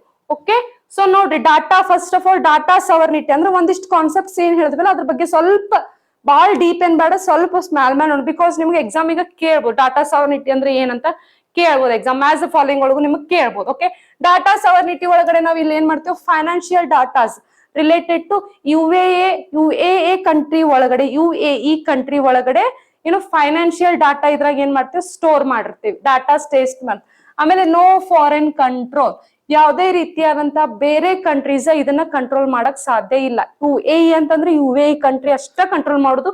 ಇವ್ರ ಮೇಲೆ ಬೇರೆ ಯಾರು ಓನರ್ ಇರಂಗಿಲ್ಲ. ಅಂದ್ರೆ ಬೇರೆ ಕಂಟ್ರೀಸ್ ಫಾರ್ ಎಕ್ಸಾಂಪಲ್ USA ಆಗಿರ್ಬೋದು, ನಾವು ಇಂಡಿಯಾದಾಗ ಇರ್ಬೋದು, ಸಿಂಗಾಪುರದವ್ರಾಗಿರ್ಬೋದು, ಈ UAE ಕ್ಲೌಡ್ ಕಂಪ್ಯೂಟಿಂಗ್ ಈ ಡಾಟಾನ ಏನೈತಲ್ಲ ಇದ್ರ ಮೇಲೆ ಅವ್ರು ಯಾವುದೇ ರೀತಿ ಕಂಟ್ರೋಲ್ ಇರಂಗಿಲ್ಲ, ಅವ್ರದ್ದು ಯಾವುದೇ ರೀತಿ ಅಧಿಕಾರ ಇರಂಗಿಲ್ಲ. ಅದೊಂದೈತಿ. ನೆಕ್ಸ್ಟ್ ಬಂದ್ಬಿಟ್ಟು AI ಪವರ್ಡ್ ಇನ್ಫ್ರಾಸ್ಟ್ರಕ್ಚರ್ ಅಂದ್ರೆ ಆರ್ಟಿಫಿಷಿಯಲ್ ಇಂಟೆಲಿಜೆನ್ಸ್ ಈ ಪವರ್ ನ ಯೂಸ್ ಮಾಡ್ಕೊಂಡು ಇನ್ಫ್ರಾಸ್ಟ್ರಕ್ಚರ್ ನಾವು ಡೆವಲಪ್ ಮಾಡ್ತೀವಿ. ಅದ್ರಲ್ಲಿ ಏನಾಗ್ತದ ರಿಯಲ್ ಟೈಮ್ ಅನಾಲಿಟಿಕ್ಸ್ ನಾವು ಮಾಡ್ತೀವಿ, ಮತ್ತೆ ಸ್ಮಾರ್ಟ್ ರಿಸ್ಕ್ ಮಾನಿಟರಿಂಗ್ ನಾವು ಮಾಡ್ತೀವಿ. ಹಂಗಂದ್ರೆ ಏನು ರಿಯಲ್ ಟೈಮ್ ಅನಾಲಿಟಿಕ್ಸ್ ಅಂತಂದ್ರೆ ಏನು ಅಂದ್ರೆ ಯಾವ ಟೈಮ್ನಾಗ ನಾವು ಏನೇನು ಲೈಕ್ ಯೂಸ್ ಮಾಡತ್ತೇವೆ, ಫೈನಾನ್ಷಿಯಲಿ ಏನೇನ್ ನಾವು ಪ್ರೊಸೆಸ್ ಮಾಡೇವಿ ಅನ್ನೋದನ್ನ ಅನಾಲಿಸಿಸ್ ಮಾಡಕ ನಮಗ ರಿಯಲ್ ಅಂದ್ರೆ ನಿಗದಿತವಾದಂತ ಸಮಯ ನಮಗ ಸಿಗ್ತದೆ. ಯಾವ ಸಮಯದಲ್ಲಿ ನಾವ್ ಏನೇನ್ ಮಾಡೇವಿ ಅನ್ನೋದನ್ನ ನಮಗ್ ಪ್ರೂಫ್ ಸಿಗ್ತೈತಿ. ಅದೇ ರೀತಿ ಸ್ಮಾರ್ಟ್ ರಿಸ್ಕ್ ಮ್ಯಾನೇಜ್ಮೆಂಟ್ಸ್, ಇಲ್ಲಿ ಯಾವುದೇ ರೀತಿಯಾದಂತ ರಿಸ್ಕ್ ಜಾಸ್ತಿ ಇಲ್ಲ, ಸ್ಮಾರ್ಟ್ ಆಗಿ ನಾವು ಇದನ್ನ ಯೂಸ್ ಮಾಡ್ಕೋಬಹುದು ಅಂತ ಹೇಳ್ತೇವೆ. ನೆಕ್ಸ್ಟ್ ಬಂದ್ಬಿಟ್ಟು ಸೈಬರ್ ಸೆಕ್ಯೂರಿಟಿ ಅಂತ ಹೇಳಿದೆ ನಾನು ಆಲ್ರೆಡಿ. ಸೈಬರ್ ಅಟ್ಯಾಕ್ಸ್ ನಾವು ಜಾಸ್ತಿ ಕೇಳೋ ನ್ಯೂಸ್ ಒಳಗಡೆ, ಈ ಸಂಸ್ಥೆ ಮೇಲೆ ಸೈಬರ್ ಅಟ್ಯಾಕ್ ಆಗೈತಿ, ಈ ಸಂಸ್ಥೆ ಹ್ಯಾಕ್ ಆಗೈತಿ, ಈ ಸಂಸ್ಥೆ ಎಸ್ಪೆಷಲಿ ಡಿಫೆನ್ಸ್ ರಿಲೇಟೆಡ್ ಒಳಗಡೆ ನಾವು ಜಾಸ್ತಿ ನೋಡ್ತೇವೆ. ಯಾಕಂದ್ರೆ ಡಿಫೆನ್ಸ್ ರಿಲೇಟೆಡ್ ಒಳಗಡೆ ಆರ್ಮಿ ರಿಲೇಟೆಡ್ ಪರ್ಸನ್ಸ್ ಎಲ್ಲಾ ಏನಿರ್ತದ ಅವ್ರ ಪರ್ಸನಲ್ ಅವ್ರ ಯಾವ ಆರ್ಮಿ ಯಾವ ಬಟಾಲಿಯನ್ ಒಳಗಡೆ ಇರ್ತಾರ, ಓಕೆ, ಅವ್ರದ್ದೆಲ್ಲ ಪರ್ಟಿಕ್ಯುಲರ್ ಡೀಟೇಲ್ಸ್ ಏನಾಗಿರ್ತದ ಸೇವ್ ಆಗಿರ್ತದೆ. ಸೊ ಸೈಬರ್ ಅಟ್ಯಾಕ್ ಮಾಡೋದ್ರಿಂದ ಈ ವ್ಯಕ್ತಿ ಆರ್ಮಿದಾಗ ಅದಾನೋ, ಈ ವ್ಯಕ್ತಿ ಏನ್ ಅದಾನ ಅನ್ನೋದನ್ನ ಗೊತ್ತಾಗ್ತದೆ. ಓಕೆ, ಒಂದಿಷ್ಟು ಮೂವೀಸ್ ಒಳಗಡೆನು ತೋರಿಸಿದಾರ ನೋಡ್ರಿ. ಓಕೆ, ಸೊ ಈ ವ್ಯಕ್ತಿನ ಫೋಟೋ ತಗೊಂಡು ಲೈಕ್ ಸೈಬರ್ ಹ್ಯಾಕ್ ಮಾಡ್ತಾರ, ಡಿಫೆನ್ಸ್ ರಿಲೇಟೆಡ್ ಕ್ಲೌಡ್ಸ್ ಒಳಗಡೆ ಹೋಗಿ ಸೈಬರ್ ಅಟ್ಯಾಕ್ ಮಾಡಿ ಆ ವ್ಯಕ್ತಿ ಡಿಫೆನ್ಸ್ ಒಳಗ ಅದಾನೋ ಇಲ್ಲೋ, ಆರ್ಮಿ ಒಳಗ ಅದಾನೋ ಇಲ್ಲೋ ಅಂತ ತಿಳ್ಕೊಂತಿರ್ತಾರೆ. ಸೊ ಸೈಬರ್ ಅಟ್ಯಾಕ್ಸ್ ದಿಂದ ಪ್ರೊಟೆಕ್ಟ್ ಮಾಡ್ತೈತಿ, ಅದಕ್ಕ ಸೈಬರ್ ಸೆಕ್ಯೂರಿಟಿ ಅಂತ ಹೇಳ್ತೀವಿ. ಅದೇ ರೀತಿ ಬ್ಯಾಂಕಿಂಗ್ ಆಪರೇಷನ್ಸ್ ಅನ್ನ ಸೆಕ್ಯೂರ್ ಮಾಡ್ತೈತಿ. ಬ್ಯಾಂಕಿಂಗ್ ರಿಲೇಟೆಡ್ ಏನೇ ಆಪರೇಷನ್ಸ್ ಆಗಿರ್ಲಿ, ಟ್ರಾನ್ಸಾಕ್ಷನ್ ಆಗಿಲ್ಸಿ, ಲೋನ್ಸ್ ಪ್ರೊವೈಡ್ ಮಾಡಿರೋದಾಗ್ಲಿ, ಲೋನ್ಸ್ ತಗೊಂಡಿರೋದಾಗ್ಲಿ, ಸ್ಕೀಮ್ಸ್ ಪ್ರೊವೈಡ್ ಮಾಡಿರೋದಾಗ್ಲಿ, ಈ ಕಮ್ಯುನಿಟಿದವ್ರಿಗೆ ಆ ಸ್ಕೀಮ್ಸ್ ಕೊಡೋದು, ಈ ಕಮ್ಯುನಿಟಿದವ್ರಿಗೆ ಲೋನ್ಸ್ ಕೊಡೋದು, ಈಗ ಏನೇ ಆಪರೇಷನ್ಸ್ ಇರ್ತಾವಲ್ಲ ಫೈನಾನ್ಷಿಯಲ್ ರಿಲೇಟೆಡ್, ಸೊ ಎಲ್ಲಾನು ಏನ್ ಮಾಡ್ತೈತಿ ಸೆಕ್ಯೂರ್ ಮಾಡ್ತದೆ. ನೆಕ್ಸ್ಟ್ ಬಂದ್ಬಿಟ್ಟು ಮಲ್ಟಿ ಕ್ಲೌಡ್ ಇಂಟಿಗ್ರೇಷನ್ ಅಂತ ಹೇಳ್ತೇವೆ. ಮಲ್ಟಿ ಕ್ಲೌಡ್ ಇಂಟಿಗ್ರೇಷನ್ ಅಂತಂದ್ರೆ ಕ್ಲೌಡ್ ಒಳಗಡೆ ಮಲ್ಟಿಪಲ್ ಆಗಿ ನಾವು ಅದನ್ನ ಯೂಸ್ ಮಾಡ್ತೇವೆ. ಒಂದು ಡಾಟಾ ಅನಾಲಿಟಿಕ್ಸ್ ಆಗಿ ಯೂಸ್ ಮಾಡ್ತೇವೆ, ಒಂದು ಸೈಬರ್ ಸೆಕ್ಯೂರಿಟಿ ಆಗಿ ಯೂಸ್ ಮಾಡ್ತೇವೆ, ಒಂದು ಡಾಟಾ ಸ್ಟೋರ್ ಆಗಿ ಯೂಸ್ ಮಾಡ್ತೇವಿ, ಯಾವ್ದೇ ರೀತಿ ಫೈನಾನ್ಷಿಯಲ್ ಸ್ಟೋರೇಜ್ ಇರೋದನ್ನ ಯೂಸ್ ಮಾಡ್ತೇವಿ. So banks use multiple cloud systems ಅಂತ ಹೇಳ್ತೇವೆ. ವಿವಿಧ ರೀತಿಯಾದಂತ ಕ್ಲೌಡ್ ಸಿಸ್ಟಮ್ಸ್ ನಾವ್ ಏನ್ ಮಾಡ್ತೇವಿ ಇಲ್ಲಿ ಯೂಸ್ ಮಾಡ್ತೇವಿ.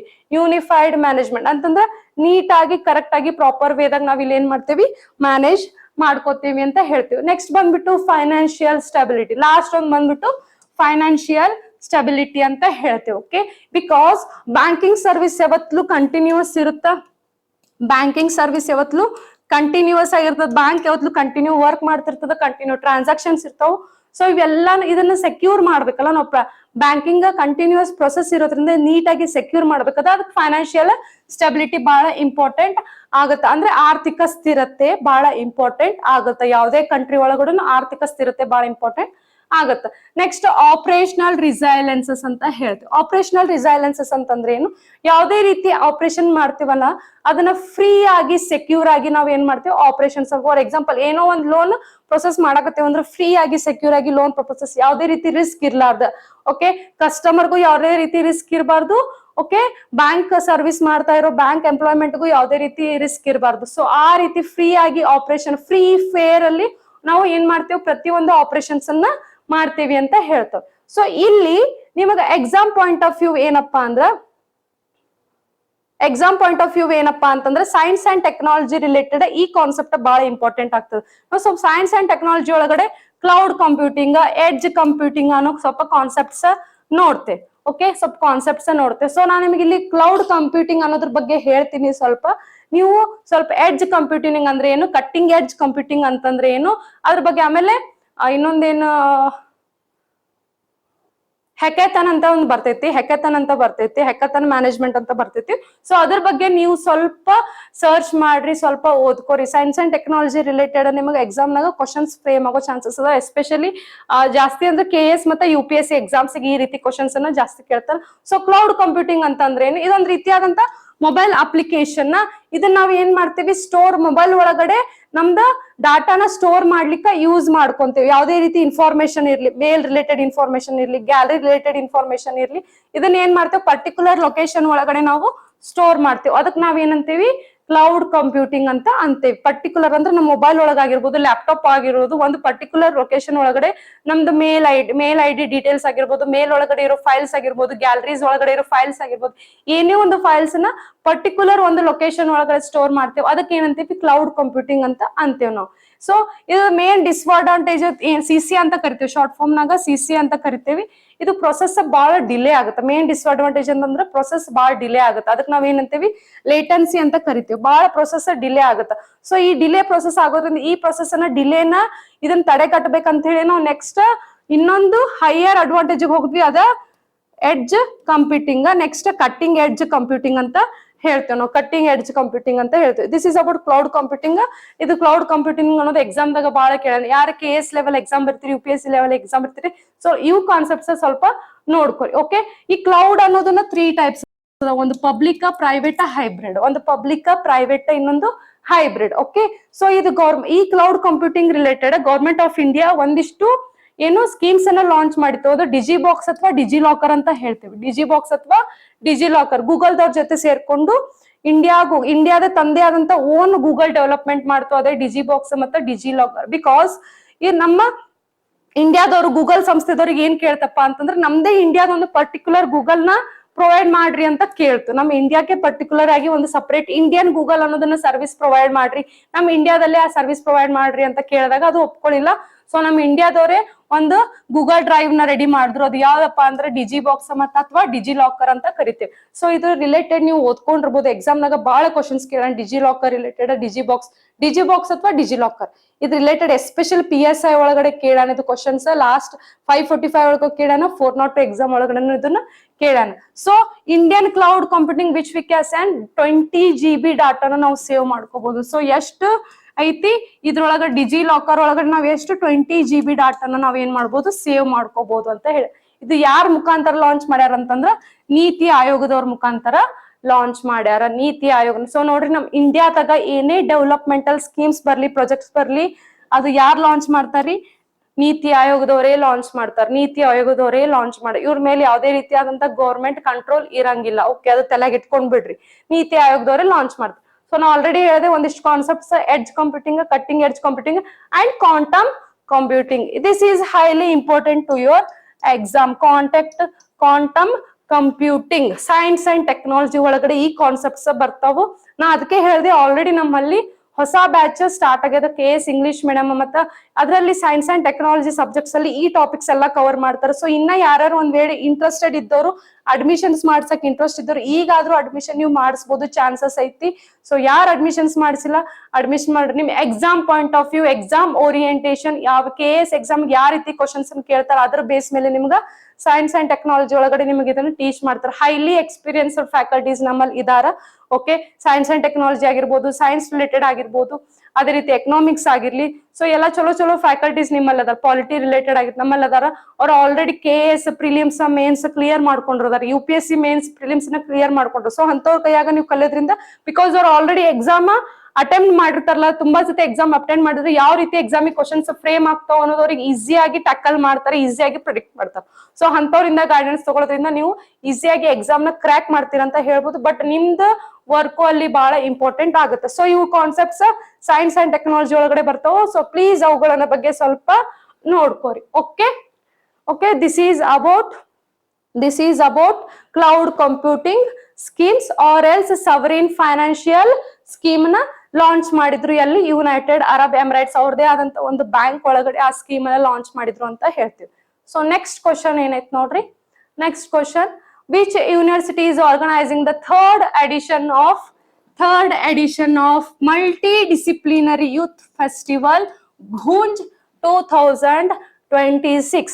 ಮಲ್ಟಿ-ಡಿಸಿಪ್ಲಿನರಿ ಯೂತ್ ಗೂಂಜ್ ಅನ್ನೋ ಯೂತ್ ಫೆಸ್ಟಿವಲ್, ಅದರಲ್ಲಿ ಗೂಂಜ್ ಅನ್ನೋ ಒಂದು ಫೆಸ್ಟಿವಲ್ ಯಾವ ಯೂನಿವರ್ಸಿಟಿ ಆರ್ಗನೈಸ್ ಮಾಡೈತಿ ಅಂತ ಕೇಳಾರ. ಬಹುಶಾಖಾ ಯುವ ಮಹೋತ್ಸವ ಗೂಂಜ್ 2023 ಮೂರನೇ ಆವೃತ್ತಿಯನ್ನು ಯಾವ ವಿಶ್ವವಿದ್ಯಾಲಯ ಆಯೋಜಿಸುತ್ತಿದೆ ಅಂತ ಕೇಳಾರ. ಯಾವ್ದ್ರಿ? Jammu university.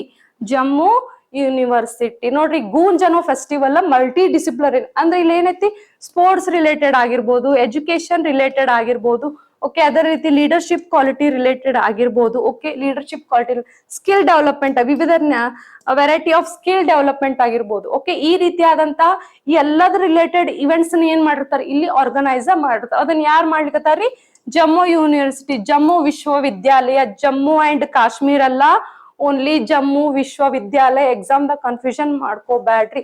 This is a union territory ಅಂತ ಹೇಳ್ತೀವಿ. ಜಮ್ಮು ಅನ್ನೋದೊಂದು ಯೂನಿಯನ್ ಟೆರಿಟರಿ. ಸೊ ಗೂಂಜ್ ಅನ್ನೋದು ಏನಪ್ಪಾ ಅಂದ್ರೆ ಒಂದು multi disciplinary youth festival. Okay youth festival ಅಂದ್ರೆ ವಿವಿಧ ರೀತಿಯಾದಂತಹ ಅಲ್ಲಿ ಏನ್ ಮಾಡ್ತಾರ, ಬೇರೆ ಬೇರೆ ಹಂತದಲ್ಲಿ ಅಂದ್ರೆ ಬರೀ ಅಕಾಡೆಮಿಕ್ ರಿಲೇಟೆಡ್ ಅಲ್ಲ, ಬೇರೆ ಬೇರೆ ಏನು ಕೌಶಲ್ಯಗಳನ್ನು ಇದರಲ್ಲಿ ಒಳಗೊಂಡಿರ್ತಾರೆ. ಯಾವ್ಯಾವು?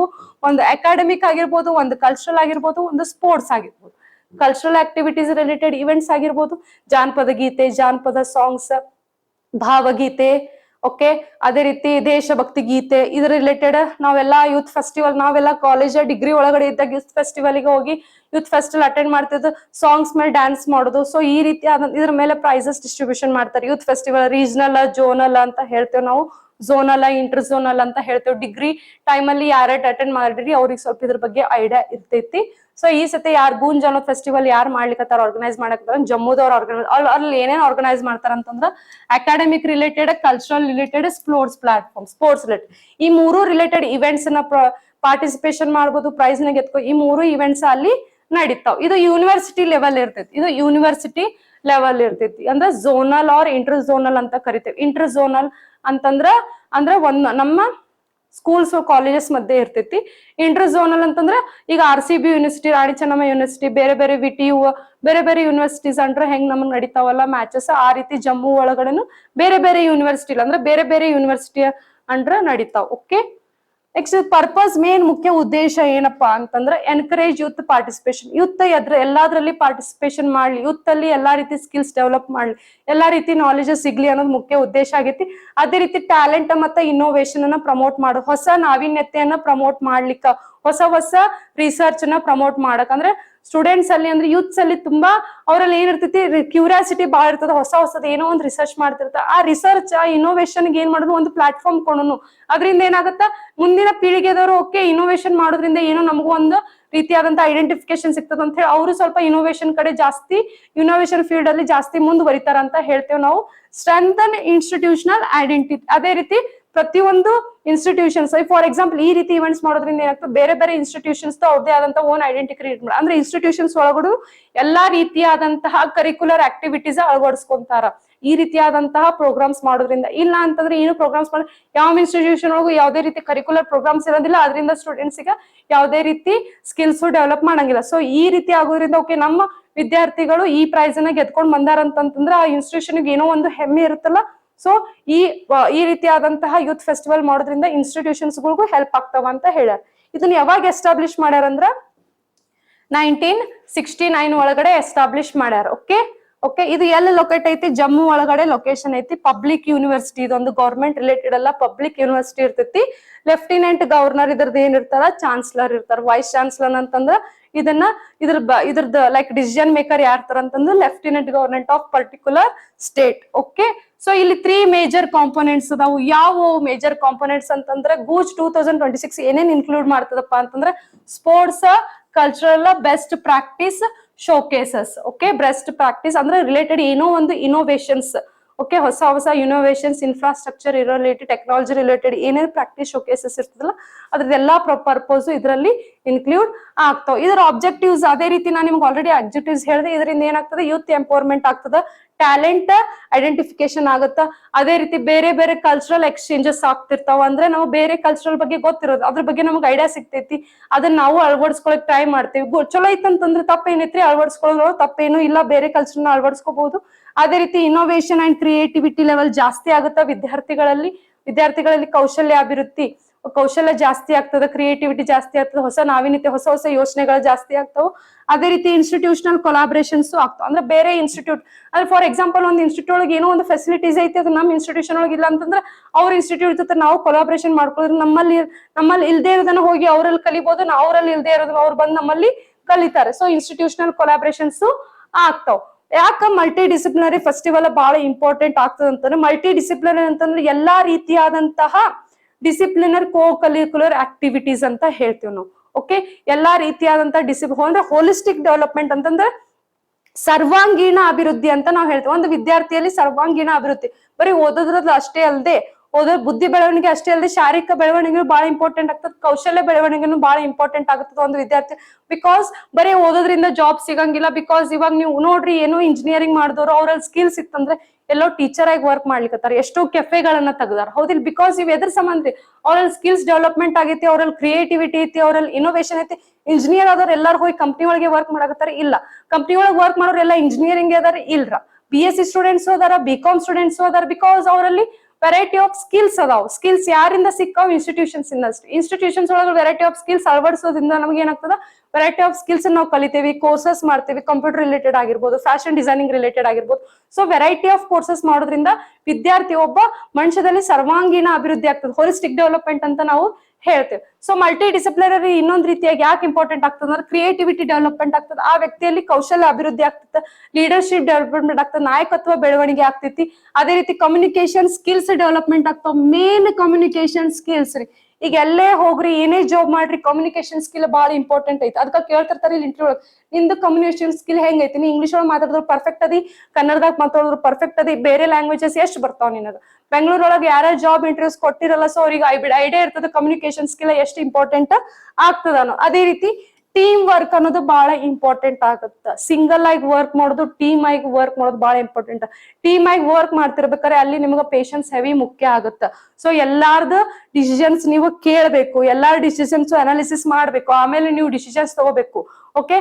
ಟೀಮ್ ಅನ್ನು ಬಿಟ್ಟು ನೀವು ವರ್ಕ್ ಮಾಡಬಾರ್ದು. ಸಿಂಗಲ್ ಆಗಿ ವರ್ಕ್ ಮಾಡೋದಕ್ಕೂ ಟೀಮ್ ವರ್ಕ್ ಮಾಡೋದಕ್ಕೂ ಬಹಳ ವ್ಯತ್ಯಾಸ ಐತಿ. ಇಲ್ಲಿ ಟೀಮ್ ವರ್ಕ್ ಸ್ಟೆಬಿಲಿಟಿನ ಸ್ಕಿಲ್ ನಿಮ್ಮಲ್ಲಿ ಇಂಪ್ರೂವ್ ಆಗ್ತೈತಿ. ಸೊ ಇದ್ರದ್ದು ಮುಖ್ಯ ಉದ್ದೇಶ ಆಗೈತಿ. ಸೊ ಮಲ್ಟಿ ಡಿಸಿಪ್ಲಿನರಿ ಆಕ್ಟಿವಿಟೀಸ್ ಯಾಕೆ ಇಂಪಾರ್ಟೆಂಟ್ ಅಂದ್ರೆ ಹೋಲಿಸ್ಟಿಕ್ ಡೆವಲಪ್ಮೆಂಟ್ ಆಗ್ತದೆ ಅಂತ ನಾವು ಹೇಳ್ತೀವಿ. ಸೊ ಈ ನ್ಯಾಷನಲ್ ಆಲ್ರೆಡಿ ನಾವು ಗೂಂಜ್ ಅನ್ನೋ ಫೆಸ್ಟಿವಲ್ ಬಗ್ಗೆ ತಿಳ್ಕೊಂಡ್ವಿ. ಗೂಂಜ್ ಅನ್ನೋ ಫೆಸ್ಟಿವಲ್ ಯಾರ ಅಡಿಯಲ್ಲಿ ಮಾಡ್ತೀವಿ ನಾವು?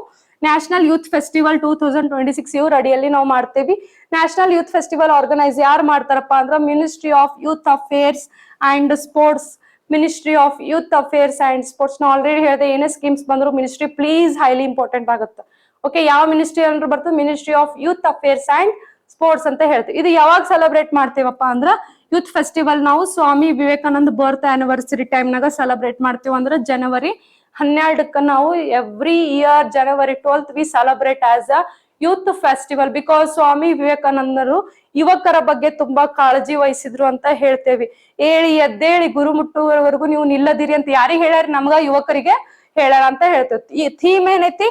Youth empowerment and innovation. Every year theme ನೋಡ್ಕೋರಿ. ಈ ವರ್ಷದ ಥೀಮ್ ಏನೈತಿ? ಯೂತ್ ಎಂಪವರ್ಮೆಂಟ್ ಅಂಡ್ ಇನ್ನೋವೇಷನ್ ಅನ್ನೋ ಥೀಮ್ ಐತಿ ಅಂತ ಹೇಳ್ತೀವಿ. ಓಕೆ. ಅದಕ್ಕೆ ಯೂತ್ ಫೆಸ್ಟಿವಲ್ ಅನ್ನೋದು ಇಂಪಾರ್ಟೆಂಟ್ ಅಂತಂದ್ರ ಯೂತ್ ಎಂಪವರ್ಮೆಂಟ್ ಆಗ್ತದೆ. ಅದೇ ರೀತಿ ಗೂಂಜ್ ಒಳಗೆ ಏನ್ ಹೇಳಿದಲ್ಲ ಅದ ಸೇಮ್ ಪರ್ಪೋಸ್ ಐತಿ, ಸೇಮ್ ಇಂಪಾರ್ಟೆಂಟ್. ಸ್ಕಿಲ್ ಇಂಪಾರ್ಟೆಂಟ್ ಆಗ್ತದೆ, ಸ್ಕಿಲ್ ಡೆವಲಪ್ಮೆಂಟ್ ಆಗ್ತದೆ, ಕಲ್ಚರಲ್ ಯೂನಿಟಿ ಬೆಳಿತದೆ. ಕಲ್ಚರಲ್ ಯೂನಿಟಿ ಅಂದ್ರ ಬೇರೆ ಸ್ಟೇಟ್ ದವ್ರ ಜೊತೆ ನಮ್ಮ ಸ್ಟೇಟ್ ಕಲ್ಚರಲ್ ಮಿಕ್ಸ್ ಆದಾಗ ಯೂನಿಟಿ ಜಾಸ್ತಿ ಆಗುತ್ತೆ. ಡೈವರ್ಸಿಟಿ ಅಂತ ಹೇಳ್ತೇವಿ. ಡೈವರ್ಸಿಟಿ ಅಂತ ಹೇಳ್ತೀವಿ. India is a vast diversity ಅಂತ ನಾವು ಹೇಳ್ತೇವಿ. India is a vast diversity ಅಂತ ನಾವು ಹೇಳ್ತೇವಿ. ನಮ್ಮ ಇಂಡಿಯಾದಲ್ಲಿ ಇಡೀ ಜಗತ್ನಾಗೆ ಇಲ್ರಿ ಅಷ್ಟು ಡೈವರ್ಸಿಟಿ ನಮ್ಮ ಇಂಡಿಯಾ ಒಳಗಡೆ ಐತ್ರಿ. ಏನು ನಮ್ಮ ಇಂಡಿಯಾ ಒಳಗಡೆ ವೆರೈಟಿ ಆಫ್ ಕಲ್ಚರ್ಸ್ ನಾವು ನೋಡ್ತೇವೆ, ವೆರೈಟಿ ಆಫ್ ಸೆಲೆಬ್ರೇಷನ್ಸ್ ನಾವು ನೋಡ್ತೇವೆ, ವೆರೈಟಿ ಆಫ್ ಫೆಸ್ಟಿವಲ್ಸ್ ಓಕೆ ನೋಡ್ತೇವೆ. ಸೊ ಅದಕ್ಕೆ ನಾವು ವಾಸ್ಟ್ ಡೈವರ್ಸಿಟಿ ಅಂದ್ರೆ ಕಲ್ಚರಲ್ ಯೂನಿಟ್. ಎಷ್ಟೇ ವಾಸ್ಟ್ ಡೈವರ್ಸಿಟಿ ಅಂತ ಬಂದ್ರೆ ನಾವು ಇಂಡಿಯಾ ಅಂತ ಬಂದ್ರೆ ಎಲ್ಲಾರು ಏನಾಗ್ತೇವೆ? ಒಂದ್ ಆಗ್ತೇವೆ. ಅದಕ್ಕೆ ಯೂನಿಟಿ ಜಾಸ್ತಿ ಆಗ್ತದೆ. ಸೊ ಅದೇ ರೀತಿ ಇನ್ನೊಂದಿಷ್ಟು ಏನದಾವ ಪ್ರೋಗ್ರಾಮ್ಸ್ ಅದಾವ ರಿಲೇಟೆಡ್ ಟು ಯೂತ್. ಸ್ವಲ್ಪ ಸ್ಕ್ರೀನ್ ಶಾಟ್ ತಗೋರ್ ನಾ ಹೇಳ್ಕೊಂತ ಹೋಗ್ತೀನಿ. Just Viksit Bharat youth parliament ಅನ್ನೋದೈತಿ. ಇದು ಯಾವ ಮಿನಿಸ್ಟ್ರಿ ಬಂದೈತಿ? ಎಲ್ಲಾ ಯಾವ್ದೇ ಯೂತ್ ರಿಲೇಟೆಡ್ ಸ್ಕೀಮ್ಸ್ ಬರ್ಲಿ ಅವೆಲ್ಲ ಯಾವ ಮಿನಿಸ್ಟ್ರಿ ಅಂಡರ್ ಬರ್ತದೆ? ಯೂತ್ ಅಫೇರ್ಸ್ ಮತ್ತೆ ಸ್ಪೋರ್ಟ್ಸ್ ರಿಲೇಟೆಡ್ ಬರ್ತೈತಿ.